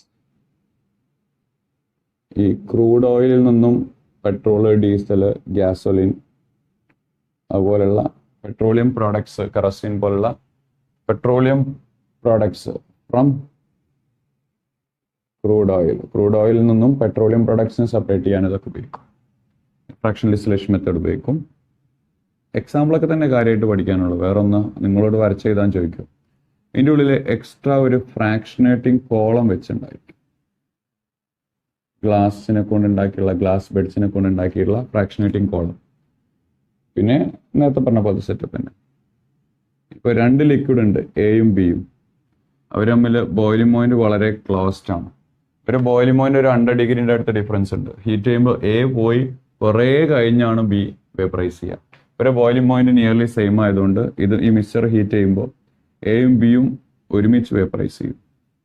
പക്ഷേ എ മുകളിലും ബി താഴെ ആയിരിക്കും ഉണ്ടാവുക. ഫ്രാക്ഷനേറ്റിംഗ് കോളത്തിൻ്റെ അകത്ത് എ മുകളിലും ബി താഴെ. അപ്പോൾ എയുടെ ബോയിലിംഗ് പോയിന്റ് കുറഞ്ഞുകൊണ്ട് തന്നെ എ പെട്ടെന്ന് പുറത്തേക്ക് വരും, ബി പെട്ടെന്ന് അവിടെ തന്നെ കണ്ടൻസ് ചെയ്യും. കാരണം ചൂടാക്കുമ്പോൾ തന്നെ ബിയുടെ ബോയിലിംഗ് പോയിന്റ് റിലേറ്റീവ്ലി കൂടുതലായതുകൊണ്ട് ഫ്രാക്ഷനേറ്റിംഗ് കോളത്തിൻ്റെ അകത്ത് ആദ്യം ഹൈ ബോയിലിംഗ് പോയിന്റ് ഉള്ള കമ്പോണന്റ് കണ്ടൻസ് ചെയ്യും. പുറത്ത് വന്നിട്ട് ആദ്യം കണ്ടൻസ് ചെയ്യുക ലോ ബോയിലിംഗ് പോയിന്റ് ഉള്ള കമ്പോണൻ്റാണ്. കാരണം പുറത്തേക്ക് വേപ്പറൈസ് ചെയ്ത് വരെ ബോയിലിംഗ് പോയിന്റ് കുറഞ്ഞ ആൾ, കോളത്തിൻ്റെ ഉള്ളിൽ ഏറ്റവും താഴെ കിടക്കുന്ന ആളാണ് ആദ്യം വേപ്പറൈസ് ചെയ്യുക. അപ്പോൾ ഈ ഫ്രാക്ഷനേറ്റിംഗ് കോളത്തിൻ്റെ അകത്ത് ആദ്യം വേപ്പറൈസ് ചെയ്യുന്നത് ഹൈ ബോയിലിംഗ് കമ്പോണന്റ്, പുറത്ത് വന്ന് ആദ്യം വേപ്പറൈസ് ചെയ്യുന്ന ലോ ബോയിലിംഗ് കമ്പോണന്റ്. അങ്ങനെ എ സെപ്പറേറ്റ് ചെയ്ത് കിട്ടും. അപ്പോഴും നമ്മൾ ആ ചൂടാക്കൽ നിർത്തിയിട്ടുണ്ടാവും. അപ്പോൾ ബി താഴേക്ക് തന്നെ ഇറങ്ങി വരും. വീണ്ടും നമ്മൾ ചൂടാക്കുമ്പോൾ എ കംപ്ലീറ്റ്ലി മാറ്റി വീണ്ടും നമ്മൾ ചൂടാക്കുമ്പോൾ മാത്രമേ ബി പുറത്തേക്ക് കിട്ടൂ. ഇതാണ് ഫ്രാക്ഷണൽ ഡിസ്റ്റിലേഷൻ എന്ന് പറയും. ആ ഒരു കോൺസെപ്റ്റ് ജസ്റ്റ് ഒന്നും ഉണ്ടാവുക, അല്ലാണ്ട് അതിനെക്കുറിച്ച് സ്റ്റേറ്റ്മെന്റോ കഥയൊന്നും എഴുതാനൊന്നുമില്ല. എഴുതാനും പറ്റില്ല, നമ്മൾ ആ ഒരു ടൈപ്പ് അല്ല. നമുക്ക് അതിൻ്റെ പ്രൊസീജിയർ എന്താണ് എന്നുള്ളതൊന്ന് അറിഞ്ഞാൽ മതി. അതിൻ്റെ പ്രിൻസിപ്പിൾ, രണ്ടാളുകൾ തമ്മിൽ ഈ ഒരു ഡിഫറൻസ് വരുമ്പോഴാണ് ഉപയോഗിക്കുക. എക്സാമ്പിൾസ് ആണ് പഠിക്കാൻ. അടുത്തതാണ് distillation under reduced pressure. Distillation under reduced pressure. Pressure കുറച്ചിട്ട് ഡിസ്റ്റിലേഷൻ നടത്തുക, അല്ലെങ്കിൽ വാക്യൂം ഡിസ്റ്റിലേഷൻ എന്നും പറയും. വാക്യൂം ഡിസ്റ്റിലേഷൻ ഇതാർക്ക് വേണ്ടിയിട്ടാണ് യൂസ് ചെയ്യേണ്ടതെന്ന് വെച്ച് കഴിഞ്ഞാൽ, compounds having high boiling point, component having high boiling point, but are having high boiling point, but they decompose at or below its boiling point. ഒരാൾ നല്ല ബോയിലിംഗ് പോയിന്റ് ഒരാളാണ്, പക്ഷെ അയാൾ ചൂടാക്കുമ്പോൾ ബോയിലിംഗ് പോയിന്റ് എത്തുമ്പോഴോ അതിന്റെ തൊട്ട് താഴെയായിട്ട് അയാൾ എന്ത് ചെയ്യും? ഡീകമ്പോസ് ചെയ്യും. compounds having high boiling point but decompose just below its or decompose at or just below its boiling point. ഒന്നുകിൽ അതിന്റെ ബോയിലിംഗ് പോയിന്റിൽ അല്ലെങ്കിൽ തൊട്ട് താഴെ ഡീകമ്പോസ് ചെയ്യും. ഡീകമ്പോസ് ചെയ്താൽ നമുക്ക് സെപ്പറേറ്റ് ചെയ്യാൻ പറ്റില്ല, നമുക്ക് ബോയിൽ ചെയ്താൽ മാത്രമേ ഇവിടേക്ക് കിട്ടുള്ളൂ. അപ്പൊ നമ്മൾ എന്താ ചെയ്യാന്ന് വെച്ച് കഴിഞ്ഞാൽ, ആ ലിക്വിഡിന്റെ ബോയിലിംഗ് പോയിന്റ് കുറക്കുക ചെയ്യാം. ഈ ലിക്വിഡിന്റെ ബോയിലിംഗ് പോയിന്റ് കുറക്കും. ബോയിലിംഗ് പോയിന്റ് എന്താ? ആ ലിക്വിഡിന്റെ വേപ്പർ പ്രഷർ അറ്റ്മോസ്ഫിയർ പ്രഷറിന് ഈക്വൽ ആവുകയാണ്, അപ്പോഴാണ് ബോയിൽ ആവുക. അപ്പോൾ അറ്റ്മോസ്ഫിയറിക് പ്രഷർ ഇല്ലേ, ഇവിടെയുള്ള അറ്റ്മോസ്ഫിയറിക് പ്രഷർ, ഇതിനുള്ള പ്രഷർ ഇല്ലേ, ആ പ്രഷർ റെഡ്യൂസ് ചെയ്യാൻ വേണ്ടിയിട്ട് അവിടെ ഒരു വാക്വം പമ്പ് യൂസ് ചെയ്യും, അല്ലെങ്കിൽ ഒരു വാട്ടർ പമ്പ് നമ്മൾ യൂസ് ചെയ്യും. അപ്പോൾ നമുക്കിപ്പോൾ ലിക്വിഡ് നല്ല boiling point 200 degree Celsius. Okay, അതൊരു 180 ഡിഗ്രി സെൽഷ്യസ് ആകുമ്പോൾ ഡീകമ്പോസ് ചെയ്യും. അപ്പോൾ നമുക്ക് 200 ഡിഗ്രി സെൽഷ്യസ് ഉള്ള ലിക്വിഡിനെ ഒരിക്കലും ബോയിൽ ചെയ്ത് സെപ്പറേറ്റ് ചെയ്യാൻ പറ്റില്ല, കാരണം 150 ആകുമ്പോഴേക്കാൾ ഡീകമ്പോസ് ചെയ്യും. അപ്പോൾ എന്താ ചെയ്യുക? അയാളുടെ ആക്ച്വൽ ബോയിലിംഗ് പോയിന്റ് ഒരു 180 ഡിഗ്രി സെൽഷ്യസിലേക്ക് കുറയ്ക്കുക. എങ്ങനെ? ആ ലിക്വിഡിന്റെ ബോയിലിംഗ് പോയിന്റ് എങ്ങനെ കുറക്കാം? ലിക്വിഡിനൊന്നും ചെയ്യാൻ പറ്റില്ല, പക്ഷെ അതിന്റെ സറൗണ്ടിങ് കണ്ടീഷൻ നമുക്ക് വേണമെങ്കിൽ മാറ്റാം. ഒരു വാക്വം പമ്പ് യൂസ് ചെയ്തിട്ട് റിഡക്ഷൻ നടത്തുക. എന്തില്? പ്രഷർ നമ്മൾ കുറയ്ക്കാം. അപ്പോൾ ബോയിലിംഗ് പോയിന്റ് ഓട്ടോമാറ്റിക്കലി കുറയും. അപ്പോൾ നമുക്ക് 180 ഡിഗ്രി സെൽഷ്യസിൽ ആ ലിക്വിഡിനെ ഹീറ്റ് ചെയ്ത് വേപ്പറൈസ് ചെയ്തെടുക്കാം. ആ ലിക്വിഡ് ഒട്ട് ഡീകമ്പോസ് ആവില്ല. ഓക്കെ, എക്സാമ്പിൾ എഴുതിക്കോളൂ. Separation of glycerol from spent lime in sugar industry, soap industry. Separation of glycerol from spent lye in soap industry. അടുത്തത് separation of sugarcane juice in sugar industry. ഇത് രണ്ടുമാണ് example കേട്ടോ. അടുത്തൊരു ടെക്നിക്കും കൂടെ പറയുന്നുണ്ട്, പേര് സ്റ്റീം ഡിസ്റ്റിലേഷൻ. എന്താ പേര്? Steam distillation. അപ്പോൾ ഈ സ്റ്റീം ഡിസ്റ്റിലേഷൻ എപ്പോഴാണ് യൂസ് ചെയ്യുക എന്നുള്ളതല്ലേ? സ്റ്റീം ഡിസ്റ്റിലേഷൻ യൂസ് ചെയ്യേണ്ട കണ്ടീഷൻ വേറെയാണ്. ഒരു കോമ്പൗണ്ട് ഉണ്ട്, അയാൾ നോൺ വോളറ്റൈൽ ആണ്. നോൺ വോളറ്റൈൽ എന്ന് പറഞ്ഞു കഴിഞ്ഞാൽ ലോ വോളറ്റൈലിറ്റി ആണ്. A compound which have low volatility.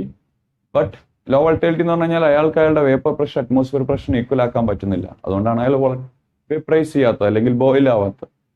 അപ്പോൾ വേപ്പർ പ്രഷർ അറ്റ്മോസ്ഫിയർ പ്രഷറിന് ഈക്വൽ ആക്കാൻ പറ്റുന്നില്ല. അപ്പോൾ ആ ഒരു കമ്പോണന്റിന്റെ പ്രത്യേകത, ആ കമ്പോണന്റിന്റെ വേപ്പർ പ്രഷർ എന്തിനേക്കാൾ കുറഞ്ഞു പോവാണ്? അറ്റ്മോസ്ഫിയർ പ്രഷറിനേക്കാൾ കുറഞ്ഞു പോവാണ് അല്ലേ? അതുകൊണ്ടല്ല അത് വോളറ്റൈലിറ്റി കുറച്ച് കാണിക്കുന്നത്. ഓക്കെ, അപ്പൊ അങ്ങനെ ഒരു കമ്പോണന്റ് ഉണ്ട്, അതിന്റെ വേപ്പർ പ്രഷർ കുറവാണ് അറ്റ്മോസ്ഫിയർ പ്രഷറിനേക്കാൾ, അതുകൊണ്ടാണ് അത് വോളറ്റൈലിറ്റി കുറച്ച് കാണിക്കുന്നത്.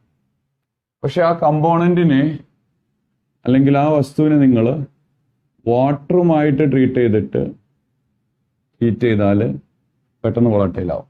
സ്റ്റീമിന്റെ പ്രസൻസ്, വാട്ടർ അല്ല, സ്റ്റീമിന്റെ പ്രസൻസിൽ അയാൾ പെട്ടെന്ന് എന്ത് ചെയ്യും?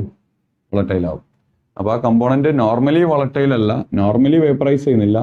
ഇത് ബോയിൽ ആയാൽ മാത്രമേ നമുക്ക് ഇതിനെ സെപ്പറേറ്റ് ചെയ്യാൻ പറ്റുള്ളൂ അല്ലേ? നോർമലി ബോയിൽ ആവുന്നില്ല, കാരണം അതിന്റെ അറ്റ്മോസ്ഫിയർ പ്രഷറിനേക്കാൾ കുറവാണ് അതിന്റെ വേപ്പർ പ്രഷർ. പക്ഷേ ഇതിലേക്കൊരു സ്റ്റീം ജനറേറ്റർ വഴി, സ്റ്റീം ജനറേറ്റർ വഴി, വാക്യൂം പമ്പ് അല്ല, സ്റ്റീം ജനറേറ്റർ വഴി നമ്മൾ ഇതിലേക്ക് ഇങ്ങനെയല്ല വരുന്ന, പുറത്തുനിന്ന് ഒരു കണ്ടെയ്നറിൽ സ്റ്റീം ഉണ്ടാക്കിയിട്ട് ഇതിലേക്ക് കയറി ചെയ്യുന്നു. സ്റ്റീം ജനറേറ്റർ വഴി ഈ സിസ്റ്റത്തിലേക്ക് സ്റ്റീം കൊടുത്തു കഴിഞ്ഞാൽ സ്റ്റീമിന്റെ പ്രസൻസിലെ കമ്പോണന്റ് പെട്ടെന്ന് വോളറ്റൈൽ ആവും. കാരണം സ്റ്റീമിന്റെ പ്രസൻസിൽ അതിന്റെ ആ ടോട്ടൽ പ്രഷർ എന്ന് പറഞ്ഞു കഴിഞ്ഞാൽ കമ്പോണന്റിന്റെ പ്രഷർ പ്ലസ് സ്റ്റീമിന്റെ പ്രഷർ ഓഫ് വാട്ടർ വേപ്പറും കൂടിയാവും. അപ്പൊ അത് അറ്റ്മോസ്ഫിയർ പ്രഷറിന് ഈക്വൽ ആവും അല്ലേ? രണ്ട് മിക്സ്ചർ റിയാക്ട് ചെയ്യാത്ത സ്റ്റീമും ഈ കമ്പോണന്റും റിയാക്ട് ചെയ്യില്ല. റിയാക്ട് ചെയ്യാത്ത മിക്സ്ചറിന്റെ വേപ്പർ പ്രഷർ എന്ന് പറയുന്നത് ടോട്ടൽ പ്രഷറിന് ഈക്വൽ ആവും. അപ്പൊ ആ രണ്ടിന്റെയും കൂടെ കമ്പോണന്റ് കൂടെ സ്റ്റീമും കൂടെ വരുമ്പോൾ അത് പെട്ടെന്ന് വേപ്പറൈസ് ചെയ്യും. കാരണം അവിടുത്തെ ഇക്വലന്റ് പ്രഷർ എന്ന് പറഞ്ഞു കഴിഞ്ഞാൽ രണ്ടിനും സം ആയിരിക്കും അക്കോർഡിംഗ് ടു ഡാൽട്ടൺസ് ലോ. അപ്പൊ അത് അറ്റ്മോസ്ഫിയർ പ്രഷറിന് ഈക്വൽ ആവും, പെട്ടെന്ന് വേപ്പറൈസ് ചെയ്യും. വേപ്പറൈസ് ചെയ്യുമ്പോൾ ഇവിടെ ആരുണ്ടാവുക? ആ കമ്പോണന്റ് ഉണ്ടാവും, സ്റ്റീമും ഉണ്ടാവും. ഓക്കെ, അത് കണ്ടൻസ് ചെയ്തിട്ട് നമുക്ക് ആ ഫ്ലാസ്കിൽ കിട്ടും. ഫ്ലാസ്കിൽ കണ്ടൻസ് ചെയ്യുമ്പോൾ സ്റ്റീം കണ്ടൻസ് ചെയ്താൽ വാട്ടർ ആവും, ആ കമ്പോണന്റ് അങ്ങനെ തന്നെ ഉണ്ടാവും. ആ വാട്ടറിനാ പിന്നെ അയാൾ എന്ത് ചെയ്താൽ മതി? സെപ്പറേറ്റ് ചെയ്താൽ മതി. അപ്പോൾ എപ്പോഴാ യൂസ് ചെയ്യുക? A component which is relatively less volatile but having appreciably high അല്ലെങ്കിൽ having high volatility in presence of steam and that is insoluble in water. സ്റ്റീമുമായിട്ട് പെട്ടെന്ന് വോളറ്റൈൽ ആകും, പക്ഷേ വെള്ളത്തിലേക്ക് എത്തിക്കഴിഞ്ഞാൽ വെള്ളത്തിൽ ഇൻസോളബിൾ ആയിട്ട് നിൽക്കും. ഓക്കെ, സോ വെള്ളത്തിലേക്ക് ഇൻസോളബിൾ ആയിട്ട് നിൽക്കുന്നതുകൊണ്ട് നമുക്ക് വെള്ളത്തിൽ നിന്ന് പെട്ടെന്ന് എന്ത് ചെയ്യാൻ പറ്റും? സെപ്പറേറ്റ് ചെയ്യാൻ പറ്റും. റെഡി. എക്സാമ്പിൾ ആയിട്ട് വരുന്നത് അനിലീന് എക്സാമ്പിൾ ആണ്, ബ്രോമോബെൻസീൻ എക്സാമ്പിൾ ആണ്, നൈട്രോബെൻസീൻ എക്സാമ്പിൾ ആണ്, ഓർത്തോനൈട്രോഫിനോൾ എക്സാമ്പിൾ ആണ്, സാലിസിലിക് ആസിഡ് എക്സാമ്പിൾ ആണ്. എക്സാമ്പിൾ പഠിക്കുക കേട്ടോ. അപ്പോൾ ലെസ് വോളറ്റൈൽ ആണ്, പക്ഷേ സ്റ്റീമിന്റെ പ്രസൻസിൽ റെഡിലി വോളറ്റൈൽ ആവും, പക്ഷെ വെള്ളത്തിൽ ഇൻസോളബിൾ ആയിട്ട് കിട്ടും. അപ്പോൾ സ്റ്റീമോട് കൊടുത്തു കഴിഞ്ഞാൽ പെട്ടെന്ന് ബോയിൽഡ് ആയിട്ട് പുറത്തേക്ക് കിട്ടും, എന്നിട്ട് വെള്ളത്തിന്റെ കൂടെ ചേർന്ന് നിൽക്കും, പക്ഷെ വെള്ളത്തിൽ ഇൻസോളബിൾ ആയതുകൊണ്ട് വേഗം സെപ്പറേറ്റ് ചെയ്യാൻ പറ്റും. പിന്നെ വേറൊരു എക്സാമ്പിൾ നമുക്ക് കൊടുക്കാൻ പറ്റുക ടർപ്പൻറ്റൈൻ ഓയിൽ. അപ്പോൾ ഇതൊക്കെയാണ് എക്സാമ്പിൾസ് വരുന്നത് കേട്ടോ. റെഡി. പിന്നെ മിക്സ്ചർ ഓഫ് ഓർത്തോനൈട്രോ ആൻഡ് പാരാനൈട്രോഫിനോൾ, അതും സ്റ്റീം ഡിസ്റ്റിലേഷൻ വഴിയാണ് സെപ്പറേറ്റ് ചെയ്യുക. റെഡി. അപ്പോൾ എക്സാമ്പിൾസും പ്രിൻസിപ്പിൾസും പഠിക്കുക. അതിലുപരി നിങ്ങളൊന്ന് വായിച്ചു നോക്കുക, ടെക്സ്റ്റ് ഒന്ന് വായിച്ചു നോക്കുക സമയം കിട്ടുന്നതിനനുസരിച്ച്. മിനിമം ഇത്രയെങ്കിലും അറിഞ്ഞിരിക്കണം. ഞാൻ പറഞ്ഞ ആ പ്രിൻസിപ്പിൾസ് ഉണ്ടല്ലോ, അത് നിങ്ങൾ നോട്ട് ചെയ്ത് വെക്കുക in your own language. Ready. ബാക്കി എക്സാമ്പിൾസ് കീപ്പ് ചെയ്യുക. ഇതാണ് 4 distillation and that's all about the purification in your chapter. So theories are over.